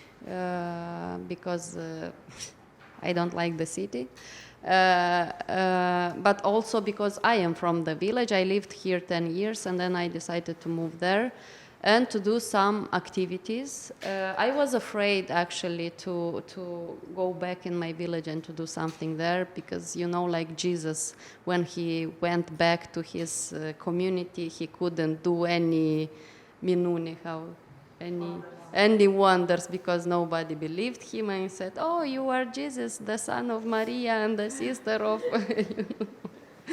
And I went there with a huge fear inside me, and it was right that it's really, really hard to work in your community where everybody knows you from little and would say, "Oh, but I know you was like that." And I started to do a project named Informal, a series of activities on art, civic, and environmental education. And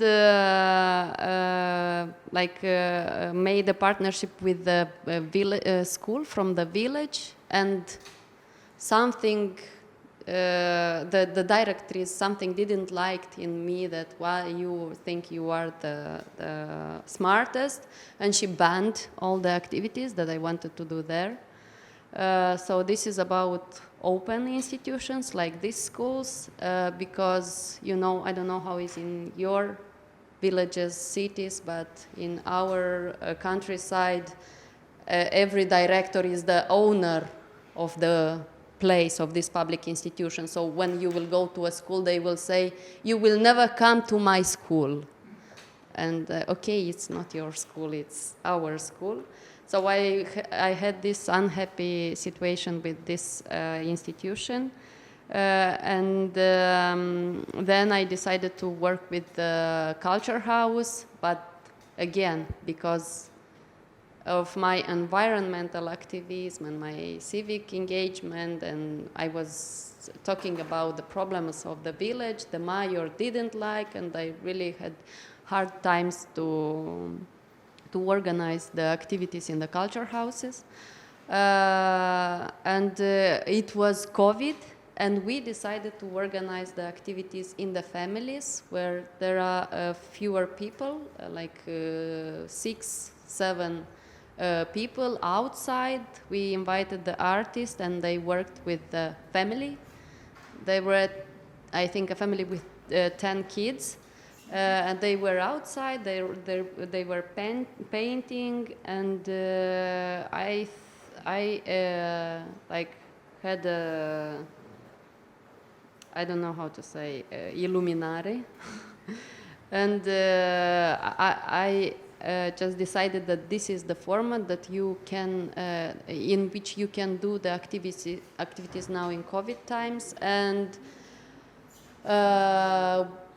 me and my colleague from another village organized a project named Beethoven in Neighborhood, and it was a series of classical music concerts in the neighborhood of our villages, like really in the front of the gates of the people. It was no culture house there.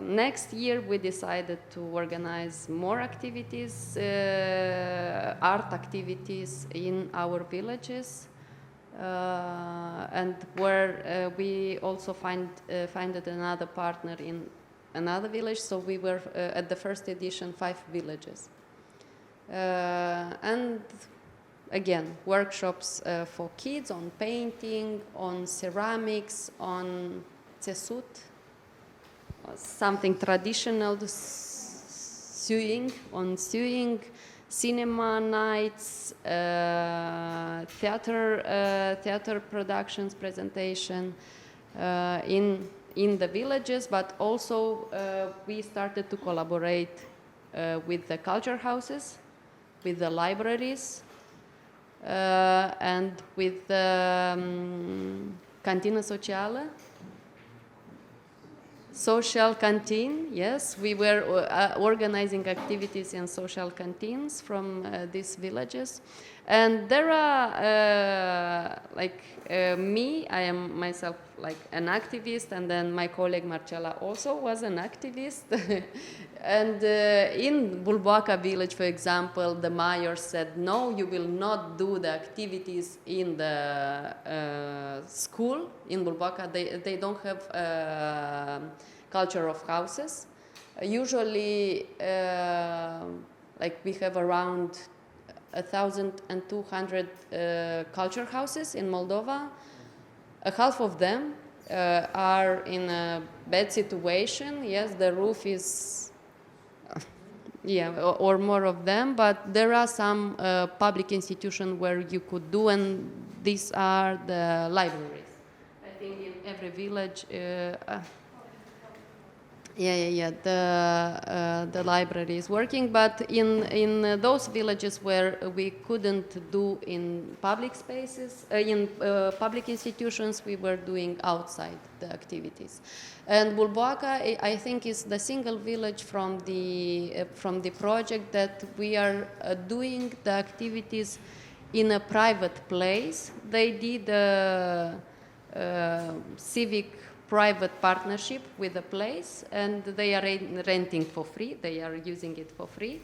But in all other villages, we are only collaborating with public institutions, and there are local coordinators who are wives of the mayors. And this is important, because if you are a coordinator and you are the wife of the mayor, this means that you have access to all the public institutions that you need to use. And it's easy to work there with, in these contexts. And now in Hîrtop, the mayor changed. There is a new mayor. And Arta Azi have a public civic partnership where we can use this place for free. We can use the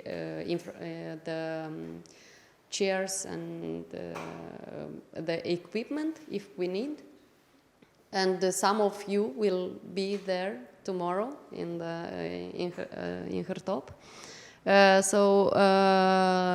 Also, what I noticed during these 3 years that there are some initiative groups, and one group, it's a teenagers group named Hîrtop, and they are trying to come with an alternative party program, let's say, in the culture house, and they are organizing their movie screenings. They are, of course, watching, I don't know what movies, but it's their choice.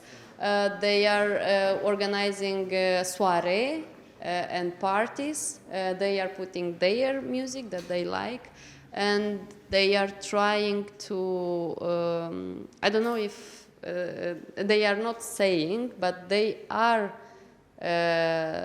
trying to use this space for their needs, because the culture house, as it works now, it doesn't respond to their needs.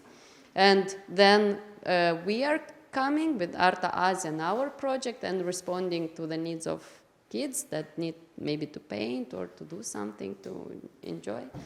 And this year we started to do also community lunches or community dinners. We are coming and people are gathering and cooking together. But also the goal of this year project Art in the Neighborhood is to facilitate the integration of Ukrainian refugees so in our communities. So all the activities that we are doing are the participants are both local and refugees. Just let me see what I wanted to say about open-closed institutions.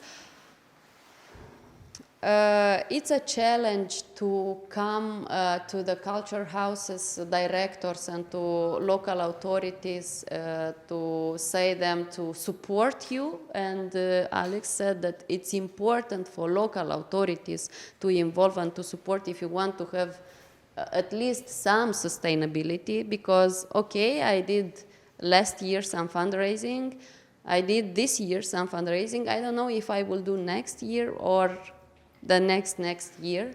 And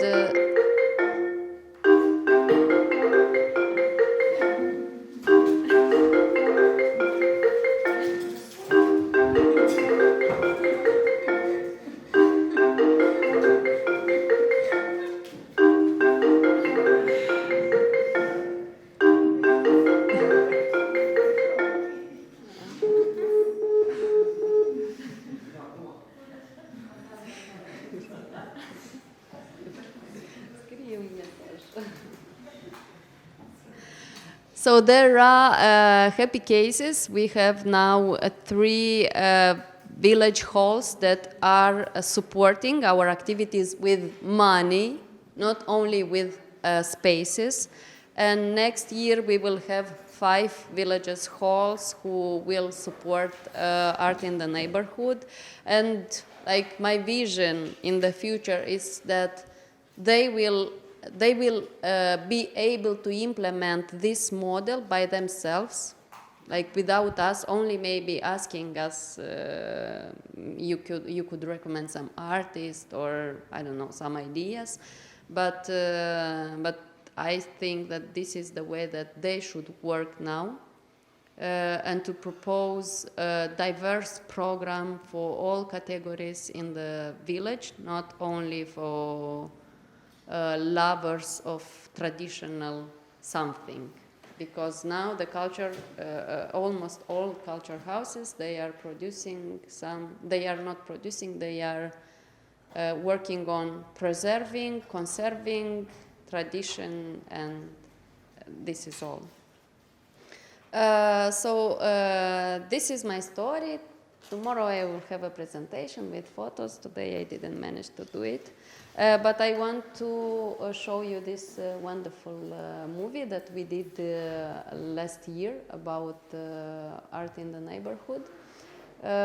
And also I am doing, or we are doing, because we are 10 coordinators, an advocacy campaign on increasing the budgets on culture in the villages, because they are super small, but also to use the money that are designed to be spent on culture, because in most of the villages they are using money from the culture budget line for light, streets, or to buy something else, and they don't have any money for cultural events or to do some work improving the spaces, buy some normal equipment.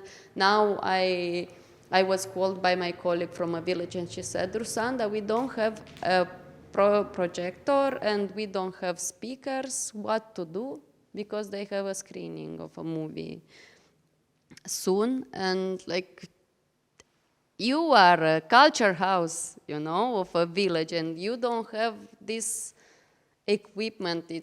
Of course, it's a shame. I will write a letter to the mayor and ask him to buy the equipment. But now I think it's for the needs of these days, the culture houses are super outdated. And also in some regions, again, it's about the mayor and the director of culture houses. If he wants, he will open the door. If he not, he will not open the door. And then they are used to work from 8 to 10, yes, in the morning, and then they are going home and doing their stuff. And we are really struggling in Hîrtop, in my village, to organize the discos, to have them every Friday, because the directrice wants to go home and to rest and to do her work. And like really the youngsters are protesting and asking and writing messages and discussing with the mayor that they really want to have alternative spaces of having their fun, alternative to bars and those places where you are going to alcoholize yourself. And really the bars are the main socio-cultural spaces in the villages. And just let's see the movie.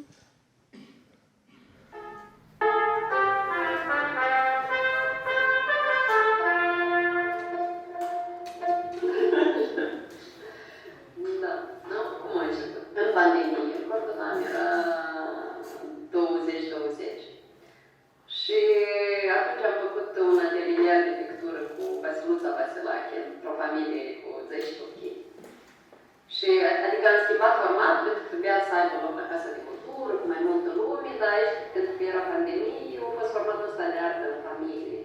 Și au făcut așa un clip și zic, uite, ăsta e formatul care trebuie să-l aplicăm acum, pentru că pot participa un număr limitat de oameni și pot să ajungi la un public la care nu are acces la arte. Au fost oameni care prima dată în viața lor au ascultat un concert de muzică clasică. Și de aici apar.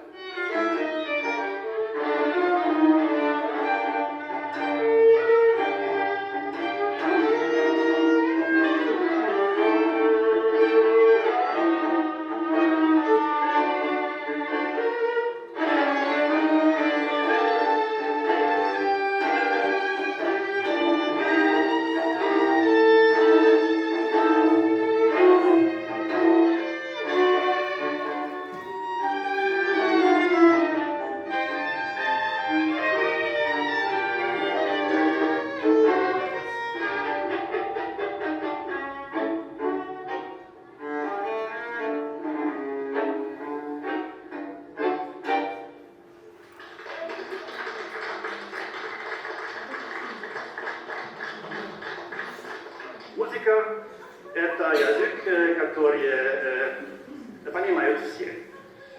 Она особенно подходит для объединения людей разных языков и культур и преодоления границ. Să fim uniți și să ne ajutăm reciproc ca să ne dezvoltăm localitatea. Pentru mine e tare important că îmi permit să-mi integrez în Moldova. După proiectul, poate să întâlnești mai multe persoane care partajez același cultură. Cultură socială, cultură lingvistică, tot. Așa e parte personală. A doilea este că proiectul ăsta am vrut să-l susțin pentru că am văzut că așa fel de proiect în Franța, după experiența mea în Franța, aduc foarte multe plus în societate și oamenilor care participă. Am avut reacții din partea adulților care am văzut emoții în ochii lor, care niciodată am văzut. Am văzut că ei în timpul o oră jumătate, 2 ore era undeva, dar era cu ei înăuntru, adevărat, nu era cu... Și tot așa ei au fost mulțumiți, atât în mulțumire cu vorba, mulțumesc, dar și cu ochii, că se vedea că ei erau mulțumiți de ce au trăit. M-a arătat că este un nevoie și că proiectul ăsta are rost să fie. Și au nevoie și chiar dacă sunt minori, sunt parte din comunitatea asta și ce vreau eu e ca ei să se exprime mai ușor și să-și găsească cuvintele și cumva prin prezentarea pe care o să o aveam așa cu oamenii din comunitate, cu zătenii așa care o să vină, să le dau o voce.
Dar mie mi se pare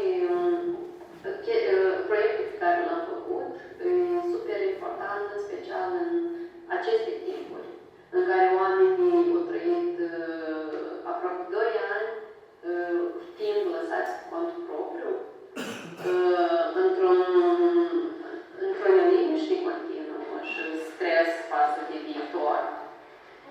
Și sarcina noastră ca lucrători culturali, ca artiști, a fost să oferim orizonturi de așteptare, cum s-ar spune, să le oferim o speranță că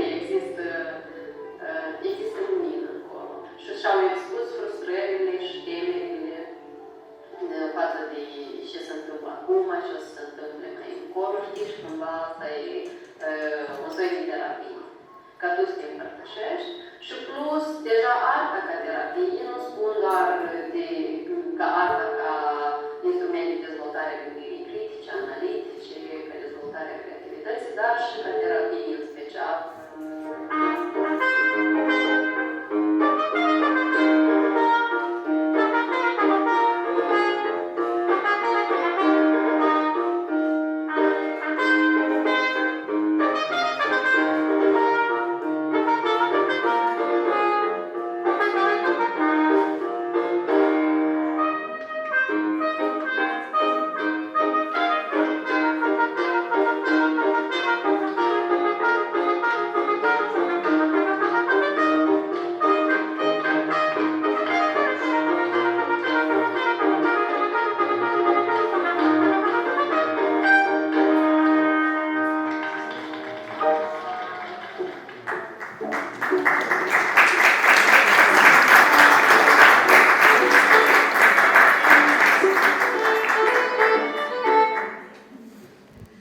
Okay, so my question is about the Night of Culture program or project. I wanted to know whether it's free admission for everyone or whether there's tickets required. What's that model that you have or used to have? At the beginning, the Night of Culture, as I said, was a manifestation of artist activists in Lublin. And it was considered that they give a gift to the city, so they play for free. There was kind of strange situation because, for example, technicians get money for all their work, but artists did not. And then it developed to the model in which now there's less artists coming with their own ideas. It's more structured model.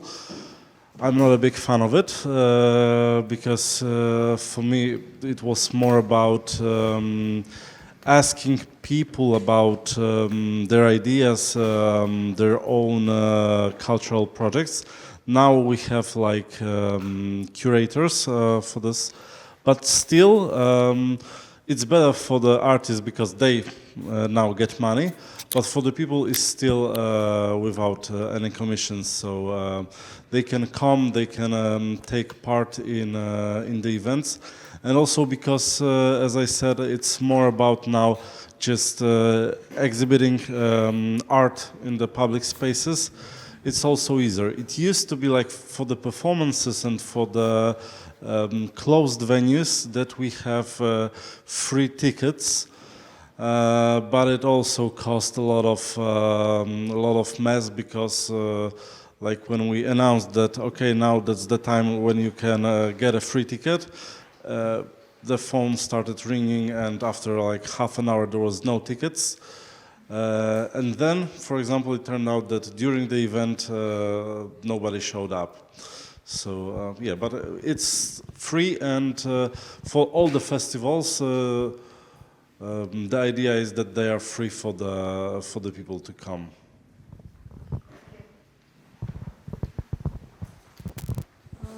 So you mentioned that initiators of these events were local artists, and I am curious. So what was the role of the municipality in all of this? So did they support you, and if yes, so what kind of support did you get? Maybe not even municipality. The first was the Center of Culture, which later on transformed one of their branches into the Workshops of Culture, was an institution which was considered not the organizer of the festival, but the coordinator. It changed again a few years ago. But by the time when I was coordinating the event, the idea was that each artist, each NGO is the organizer. So then the institution, which was paid by municipality, their role was to coordinate all movement of artists, activists in the city, pay for the technicians, I don't know, organize the security and toilets and logistics and etc. etc. So that was like the city first gave money to secure all the logistics for the event, but artists were like giving a gift for the city. So again, you mentioned youth centers. So my question is, like, also in Georgia, like, we have a lot of these kind of initiatives of co-working spaces, etc., etc. But well, some of them are really successful. For example, Impact Hub Tbilisi, because they have this kind of strong business model, and it's somehow duplicating this international best experience.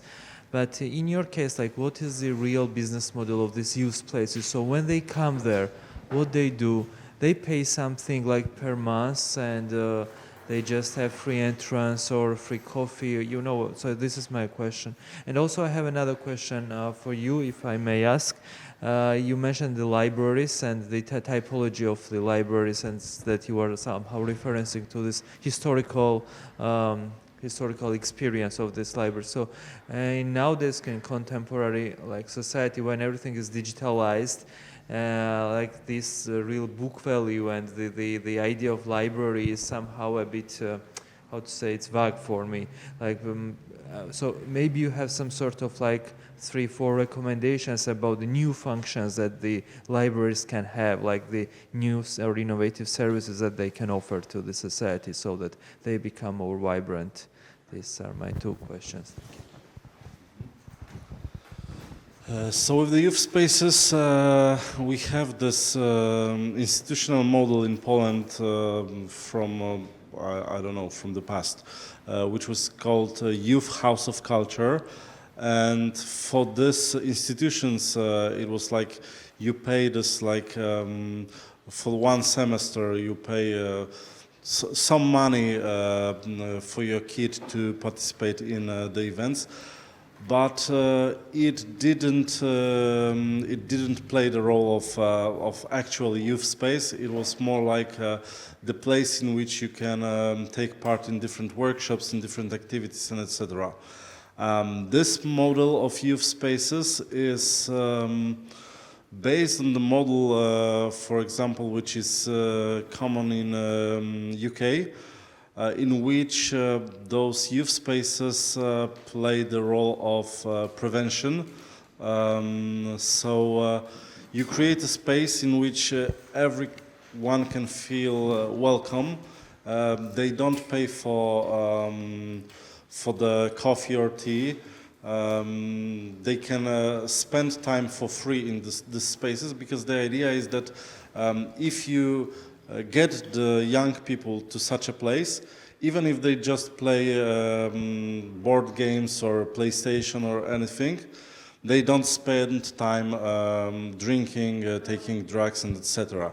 So the idea is that you spend less money later for addicts if you invest this money to create such spaces. So they are financed by municipality. But also now we are talking about, with this European Youth Capital for 2023, that there should be at least 15 different youth spaces created. Now it's only 3 of them. And we want to develop a model in which NGOs will apply for the money. And next Wednesday, we're having a meeting with youth in which we are discussing the rules, the conditions of what is a youth place. For example, what is the, like, I forgot the word. So what are the conditions, basically? For example, how many times during a week it should be open, what you can do and what you can't do in such a place. And then after that, we will try to make kind of a mark or a brand of this youth spaces. So each NGO or each, I don't know, institution which can meet those conditions can get this mark. It will be kind of a map on the city. So then any young person who come to this place will know what to expect. And for example, one of the things we are trying to tell them is that we don't ask you if you are here during the lessons or after the lessons, because that was one of the cases, like, okay, if I come here during the lessons, will you tell my teachers? And we're no, forget about it. It's like, for us, it's just to create the safe space. Okay.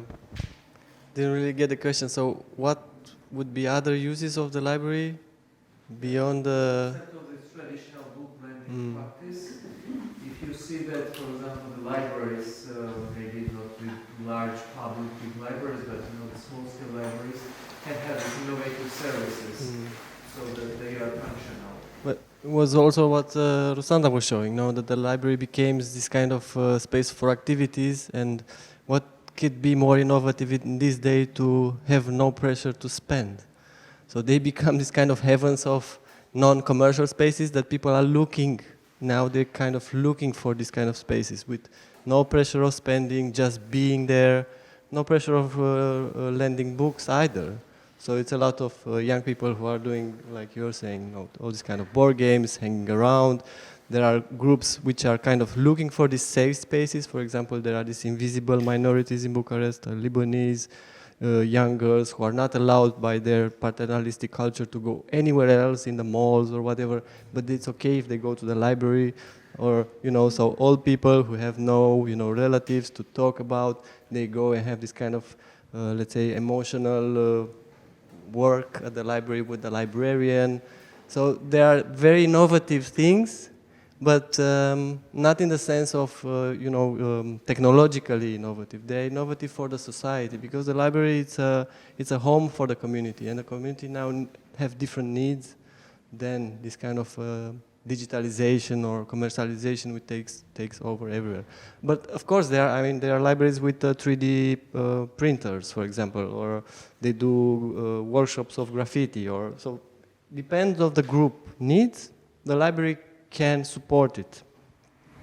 In terms of like this, increasing this level of reading and popularity of books, like are there some specific schemes that you have in your head, like to popularize, this kind of book culture, etc.? They are very successful, the group readings. No, it's very old school kind of thing. So people read a book, they go there and say, hi, I read this book and I think it's this way. And I say, I also think this way. So it really works. I mean, this kind of very old school thing, or reading to kids, this kind of stories, and there is some of the parents or volunteer or even people which is like an actor comes there doing 1 or 2 hours of reading, and then they do a workshop based on the reading. So the workshop has some stuff from the story. So it's very, they're very appreciated, the kind of activities linked with the books. Yeah. I have an anecdote because I have young children, and on one of the parenting groups, one mom wrote that, oh, it would be great to invent such a place in which you can take a book, read it to the children, and then give it back and get another one. And they tell, okay, you invented library. so yeah, it's like this old-fashioned. With Hîrtop library, it's not a very good experience, because they are working from 9 to 3. And then they don't work in weekends, and they really don't want to work in weekends. I said, maybe just one weekend, maybe for 3 hours, or to do something here. We want to do an event. No. And also a bit the books are outdated and uninteresting there. But I didn't do much effort to organize something and collaborate with our library, because I have a nice collaboration with the Culture House, and I have enough space for that.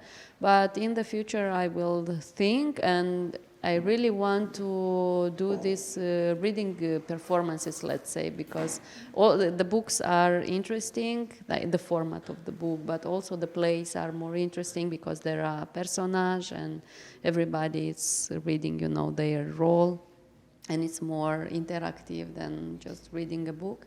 And this is one model that we used during our first years of activities in Chișinău to do this kind of reading performances, and now I just want to come to do it in the villages, and also not only reading but this writing, you know, to write stories and things with the teenagers and people in the village.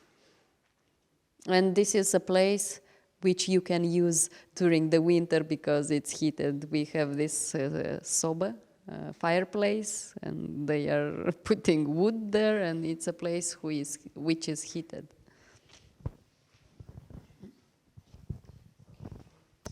I'll have a question to you.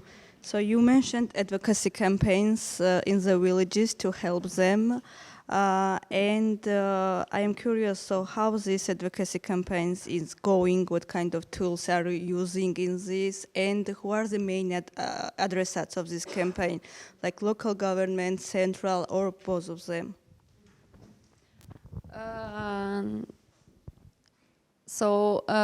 The main target of the advocacy, of course, is the local authorities, because I am speaking with them at the official level, let's say. I'm sending letters, asking them to raise the budget, to give money, and then, of course, I have a bit of offensive approach when, if they are not reacting, we are communicating this publicly. It's a kind of public shaming of the local authorities that they don't do nothing.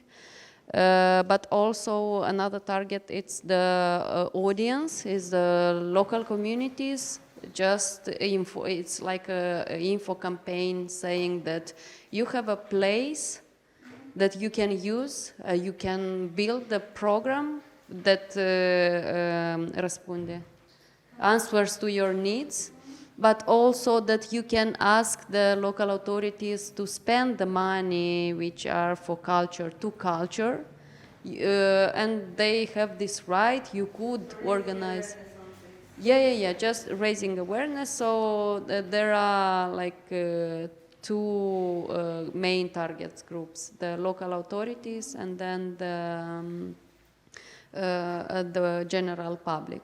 And also maybe my colleagues from the villages, the local coordinators, and also my colleagues from the cultural sector, because we are working a lot with them. We mainly work with professional artists who are coming in the villages and doing work, and also raising awareness for them that in the rural areas there are no access to culture for general public, and that we should make an effort to decentralize the culture and to go there and to reach them, to involve them in the, not only as spectators, as public, but also to involve them in creative processes, in producing.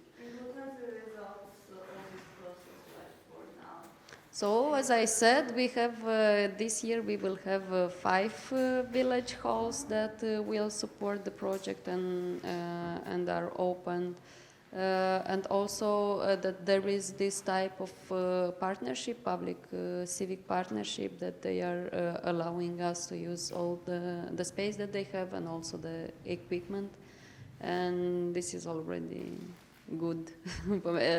These are good results, but also that there are a voice of young people who are asking to have access to these public spaces, to use them, but also there are other initiatives that are appearing and want to use. Of course, there is again a sad story that in Hîrtop is an initiative called Women in Action, They asked a place in Culture House to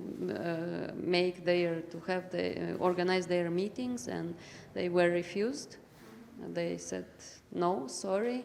And you know, like really, communities need a space where to gather and to speak and to discuss the problem.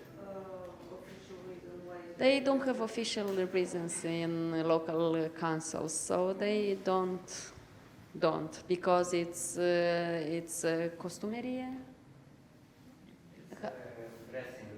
dressing room, and they will not move the clothes from this room to give it to you. Sorry, we don't have space there. So this is also these wives of the mayors. Yes. And I was thinking about this because in Georgia, so in the regions, so wives are without any pension. So, and it would be good to share your experience how it works. Yes, but I didn't yet finish with the first question because we did some interviews with the mayors, and they said that the culture is now important for their villages after this project, and they will increase the budget for the culture. I am surprised to hear this because my colleagues who are wives of the mayors, they have 6 heads and 10 hands. They are directories of this local group action, GAL, we are calling them. They are activists, environmental activists, and they are also maybe at the library are working. They are doing a lot of projects. They are speaking English like better than me. I am speaking, my English is good, but they are better. And like really, I am surprised.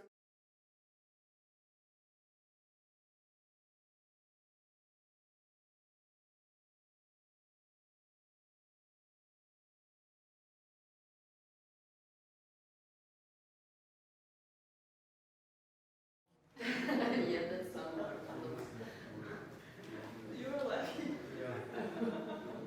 Like it's, the political power is under one part also in the rural areas. No. No, it's different. No.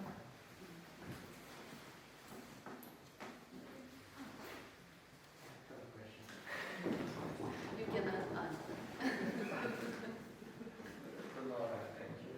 I mean, the topic somehow we mentioned open, closed cultural institutions to the community, and my question would be if you are closed, to whom would it be closed as a space? And also, I think it's in the like when it is closed, what would be the criteria? Maybe we can speak also of this side, which to whom actually do we close the doors? But also, I think from all the initiatives mentioned, Teatru Spălătorie was the only one charging a fee, and sometimes it was also a performative act when you would charge, if you have a Moldovan passport, some money, and it's also interesting approach. Do you think it was an impediment for some people to access your content? First question, yes, of course we have criteria, but it's about political criteria, you know, it's about the discourse, of course not racist discourse, not homophobic discourse, no misogynist discourse, and so on. I mean, yes, yeah, I should have mentioned that we are actually quite, yeah, we were, and we are,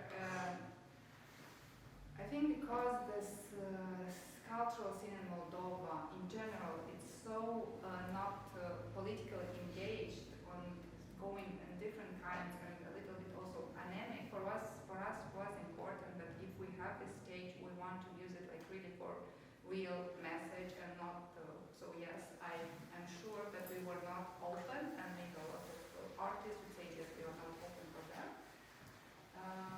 I also actually remember one of your projects, one reading, I was there at Satul, and you did ask, would Spălătorie invite this? And I think I said no.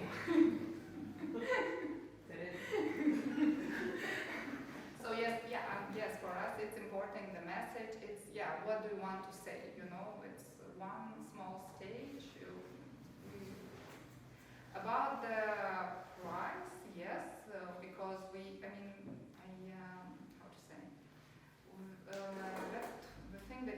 telling it happened before Spălătorie. It is a different. There was a performance in which now it's difficult for me to remember the reason, but yes, the fee was depending of whether would you say you were Moldovan, Romanian, or Russian. It was more like a provocative thing because this is a topic in Moldova. You know, are we Moldovans? Are we Romanians? And well, Russians know very well that they are Russians. But so this was more like addressing this thing because the ticket for if you said you are Moldovan was cheaper. So it was like yes, we will say we are Romanians, but maybe we will. But it depends. I mean, I don't know. So I don't want to get into this. So yes, it was performative. It was addressing another thing. But yes, what I know we had for years these discussions that art should be accessible, and this means for you that no fee. Well, when you have this space, when you run a space, and when you have, I mean, maybe we have money, we paid ourselves and the performers for the production of the play. We never had money for performing the play, you know. So this is like the basic needs of paying the performer for that evening and for rehearsing. It's about paying for the work. It's not about making money, you know. And we also had this thing that, okay, for pupils and students could have a lower, price, and elderly too at some point, we have also understood. And the students from the Academy of Arts would enter for free. And we also had some moments when we said, okay, for example, we had this performance Uneducated. It was about addressing the educational system in Moldova, and we said, okay, we actually, yes, asked our public audience if someone wants to pay tickets for pupils who want to come to see the performance. But I understand that we also have to survive, you know. So at this point in Moldova, when you don't have support for, because there is this in Romania, there is this situation when the government supports the cultural projects for independent scene. There is also a condition that you perform for free, and the access is for free, but these performers are paid. You know, it's not that we want. It was that really this money went, it was our salary. It's not a critique. It's more like it's a question to all of us actually. If we have an economic model which actually creates new impediments to visitors to access our content, but of course if your audience is prepared, like you take your support, that is for free this way, it's totally fine. It's a mutual agreement between your edition and your audience. For example, when we apply this principle to Casa Dance, it's a question. Should we ask for our audience to support us this way, or should we find a different way to do it? Maybe in Poland we have a different practice in this sense. No. I just wanted to ask more because she didn't say in her speech there, because you were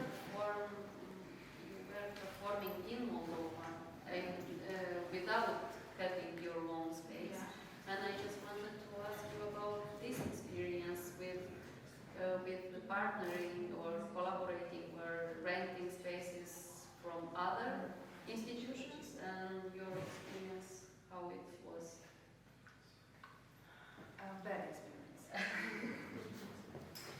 Yeah, well, since 2017, we have been rehearsing in this venue. The first performance in 2018, we rehearsed here for 4 months, and thank you, because I know it meant it was difficult for you to give the space for 4 months because it was only us here.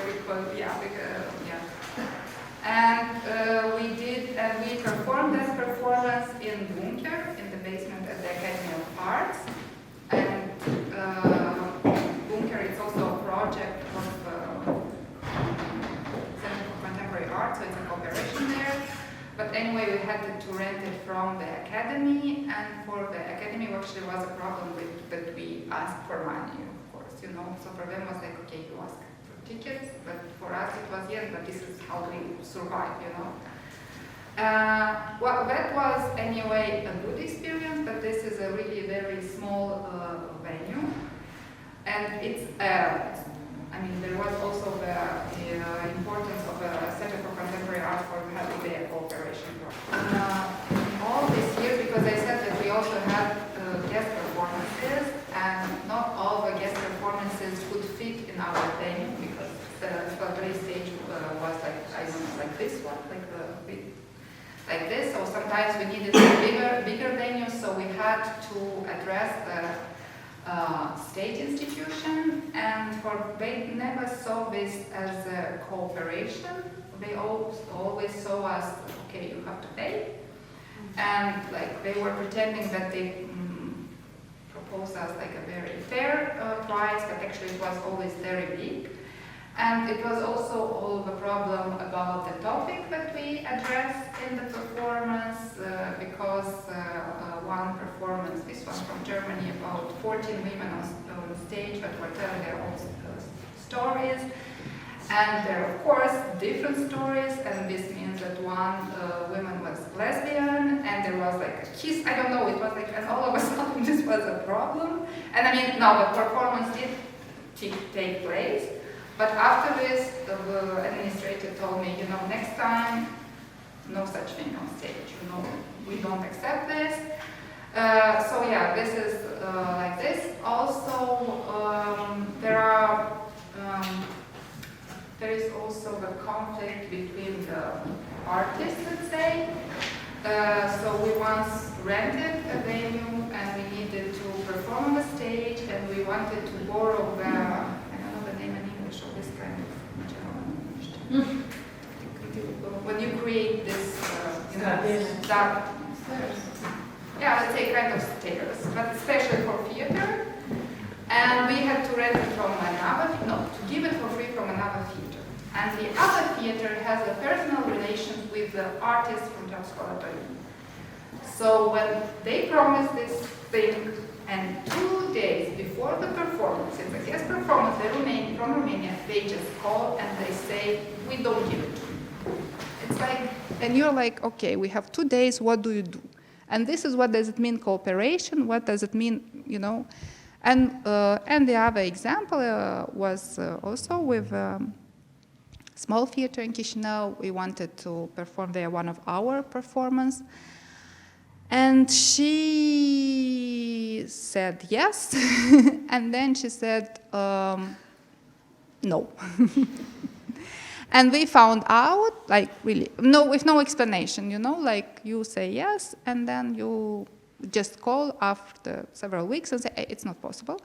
And we found out later that actually she was called from the Ministry of Culture, because the Ministry of Culture also doesn't like our work, and they like just told her, tell them something, you know, like raise the price or do something, but you know, but she chose to say, well, you know, I have it's my actors, they want to perform, so we have some other deals now in my theater.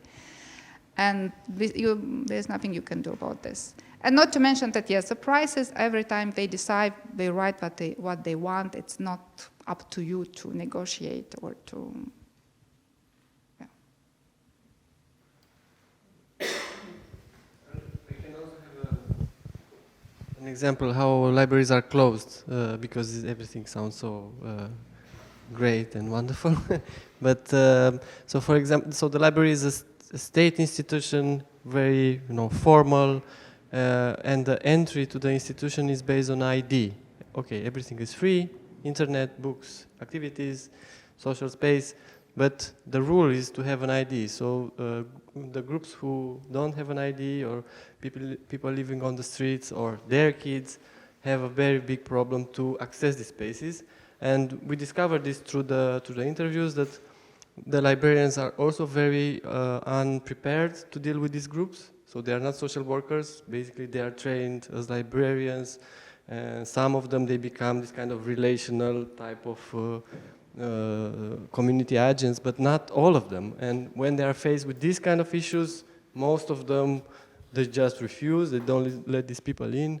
Some do, and they do this kind of incredible hard work.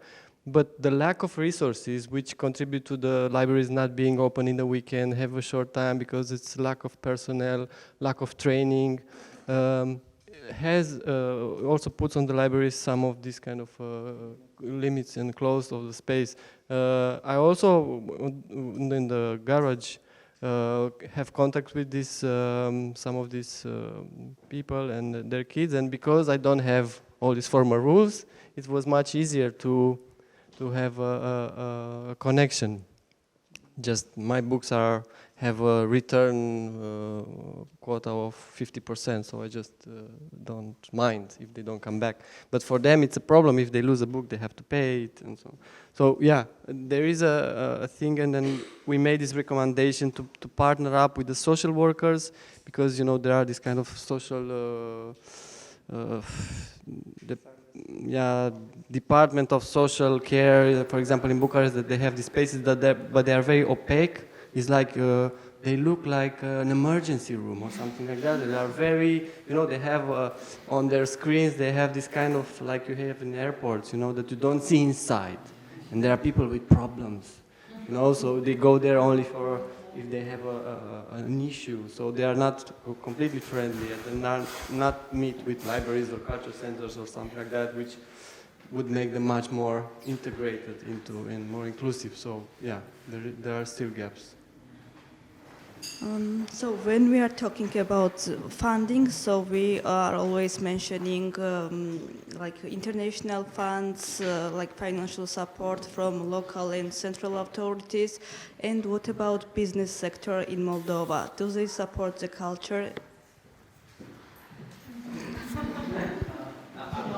I will also add one question because it's related. Do you have some sort of loan philanthropy or something like this, so that in case business sector supports, then they pay less taxes to the government? No. We don't have. There were a foundation of an oligarch who ran the country. They supported cultural events, but he is searched by Interpol, and he just closed this foundation. But I can say that we had only one private sponsor. It's Cărnățărie. A sausage factory from a village where we did the project. They gave us 500 euros. But yes, only international institutions and local authorities. And now it's interesting that we have a local story with working on the strategy of culture, and there is a potential expert who came with a formula on how the culture will be financed, and there is 30% will be financed by the state, 30% from private sector, and then 30% from their own income. And it's really funny because you don't have any foundation, like nu că fundație, dar base, like there are no this mechanism how it works in USA or in other countries for this sponsor to give money to culture. They are giving, of course, money to these huge concerts and everything what is commercial, but not to art in the neighborhood who is playing for kids and old people in the villages. Not profitable enough. Yeah, it's not profitable enough. This is for sure. Mm-hmm. Yeah, this is good. I think that this is good. It's not mandatory to promote and like for these businesses to exploit us, to work to wash their reputation. Yes, it's like I'm okay with that. That culture should be supported by state because culture is a public good, and everybody should have access to culture. Doesn't matter if this sponsor it's okay with what you are doing or not. So you don't have this obligation yet to wash his image. Sorry.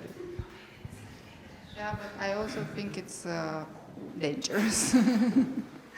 Actually, because I don't know what they finance now, but it's clear that Kaufland is doing some projects here. And with this, I mean, this is something we wouldn't like to have, you know. And it's true what you're saying, that this, I mean, it's, of course, this idea is pushed, that, of course, you should have private sport and blah, blah, blah. But I don't think, I mean, yes, this is dangerous, and it's not, I mean, I don't think that any of us would like to have, I talk about the Moldovan scene, would like to have support from it. You know, because it's... What's compared to Poland? How do you feel with the support from me? We really had this discussion among our coordinators, our team, like would we accept money from Coca-Cola or other companies who are PET producers, this plastic producer? No, we would not accept this. So we will really see if this business it's okay for us. Yes, we will accept. If it's not, we will never accept this. I am doing good with the fundraising, so it's okay. It's not that better in Poland, probably. First, if you want to engage a big company, they usually come with strings attached, and for example, big beer companies and etc. They just want to sell beer, and then they just kind of twist the idea of your project just to make it more money-making for them. So usually if you have a sponsor, it should be crafted like for the event, and sometimes it can happen. For example, with the Night of Culture, we have once BMW, which sponsored some of the event because they wanted to be this like elite culture. So we made them sponsor of concert in Philharmony, or the other company, the big shopping mall. Are organizing this classical music concerts on the roof of their gallery. So this may happen, for example, that you make special event for them and they pay for this event. When I was coordinating Night of Culture, I told the owners of the restaurants that okay, we want to give up musical stages on the streets. And since you are the most money-making people during this event, because a lot of people come, drink, eat, and etc., we can give you artists to play in your places, but you will have to cover some of the expenses. And it worked. And also one of the new models, I would say, but it's also old school.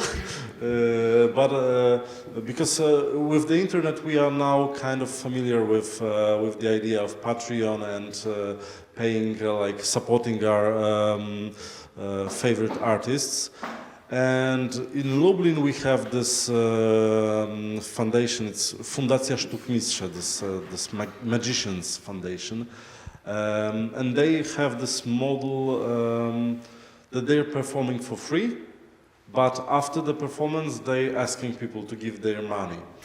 And actually, it's, for example, it's hard in Lublin, because Lublin is not a wealthy city, so people don't pay for the tickets like Lately we had a concert, it costed 40 zlotys, and it was like the most popular artist in Poland, and only 600 people buy tickets, and it was planned for 2,000 or 3,000 people. So it is quite, no, it was not, sorry, it wasn't 600, it was 300.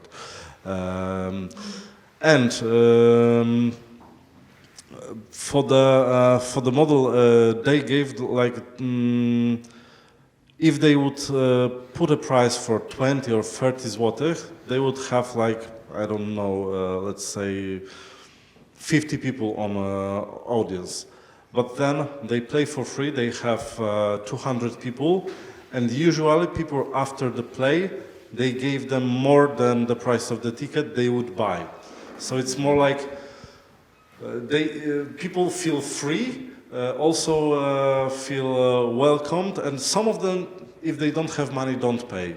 Maybe next time they pay twice as much, or etc. But this is kind of model which also needs to involve this kind of master of ceremony, because we also in this town in which I operate with next to Lublin, we also started to organize concert performances with the same model, and you can see when people come, they're glad after the performance, but we have different these different masters of ceremony. I don't know, I forgot the word. Whoa. And some of them, they can talk to the people the way in which people will give more money, and some of them, if they don't do the job properly, let's say, you don't have the same money. Like, you have the same artist, he performed 1 year, he get a lot of money after the performance, and next year, because the person was not so, I don't know, emotional and making relations with the public, he earned like 1/3 of the money he get the previous year. So this is kind of the model in which the audience is your customer, but you need to plead your customer. Like. But you had experience with IKEA, so I thought it's why I asked about. Yes. Okay, it's. Okay, it's totally different cases if you ask for the products. It's kind of easy. For example, IKEA and I don't know, some companies which produce some stuff like furniture, like I don't know, let's say bikes and etc. They can give you for free. They even computers and etc. That's something what is possible. But with the money, it's hard. Like even in small community, when you organize event, you can find 50 different shops which will give you food for free, cakes and etc. Just to support you. But if you ask them to give the same amount of money, which they give with the food, they start to make problems. Like.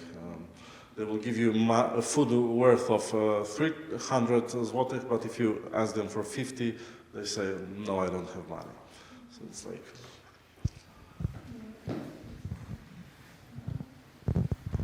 May I ask you from the audience if you want to share, if you have a space or a project, and if you have some restrictions, close to whom are you, if there is a case? Would you like to share your experiences?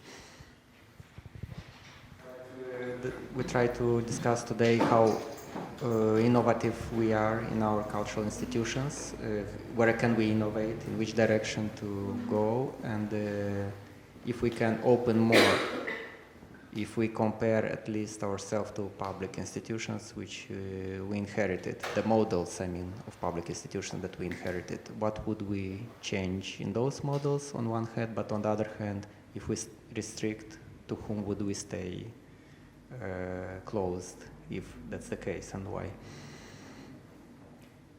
like in the sense that we cannot speak of an utopian situation when it's completely open, right? Or can we? This can be also a rhetorical question, so we could think about that and speak about it tomorrow, maybe. Don't be upset, but I think it's 11 o'clock. Yes, and we will have tomorrow a nice day. So I just is closing the ceremony.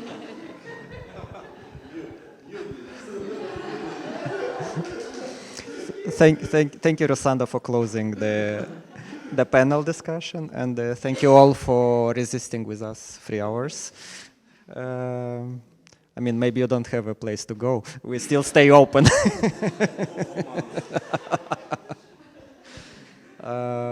If there are other proposals, we are happy to hear your proposals for tonight, I mean.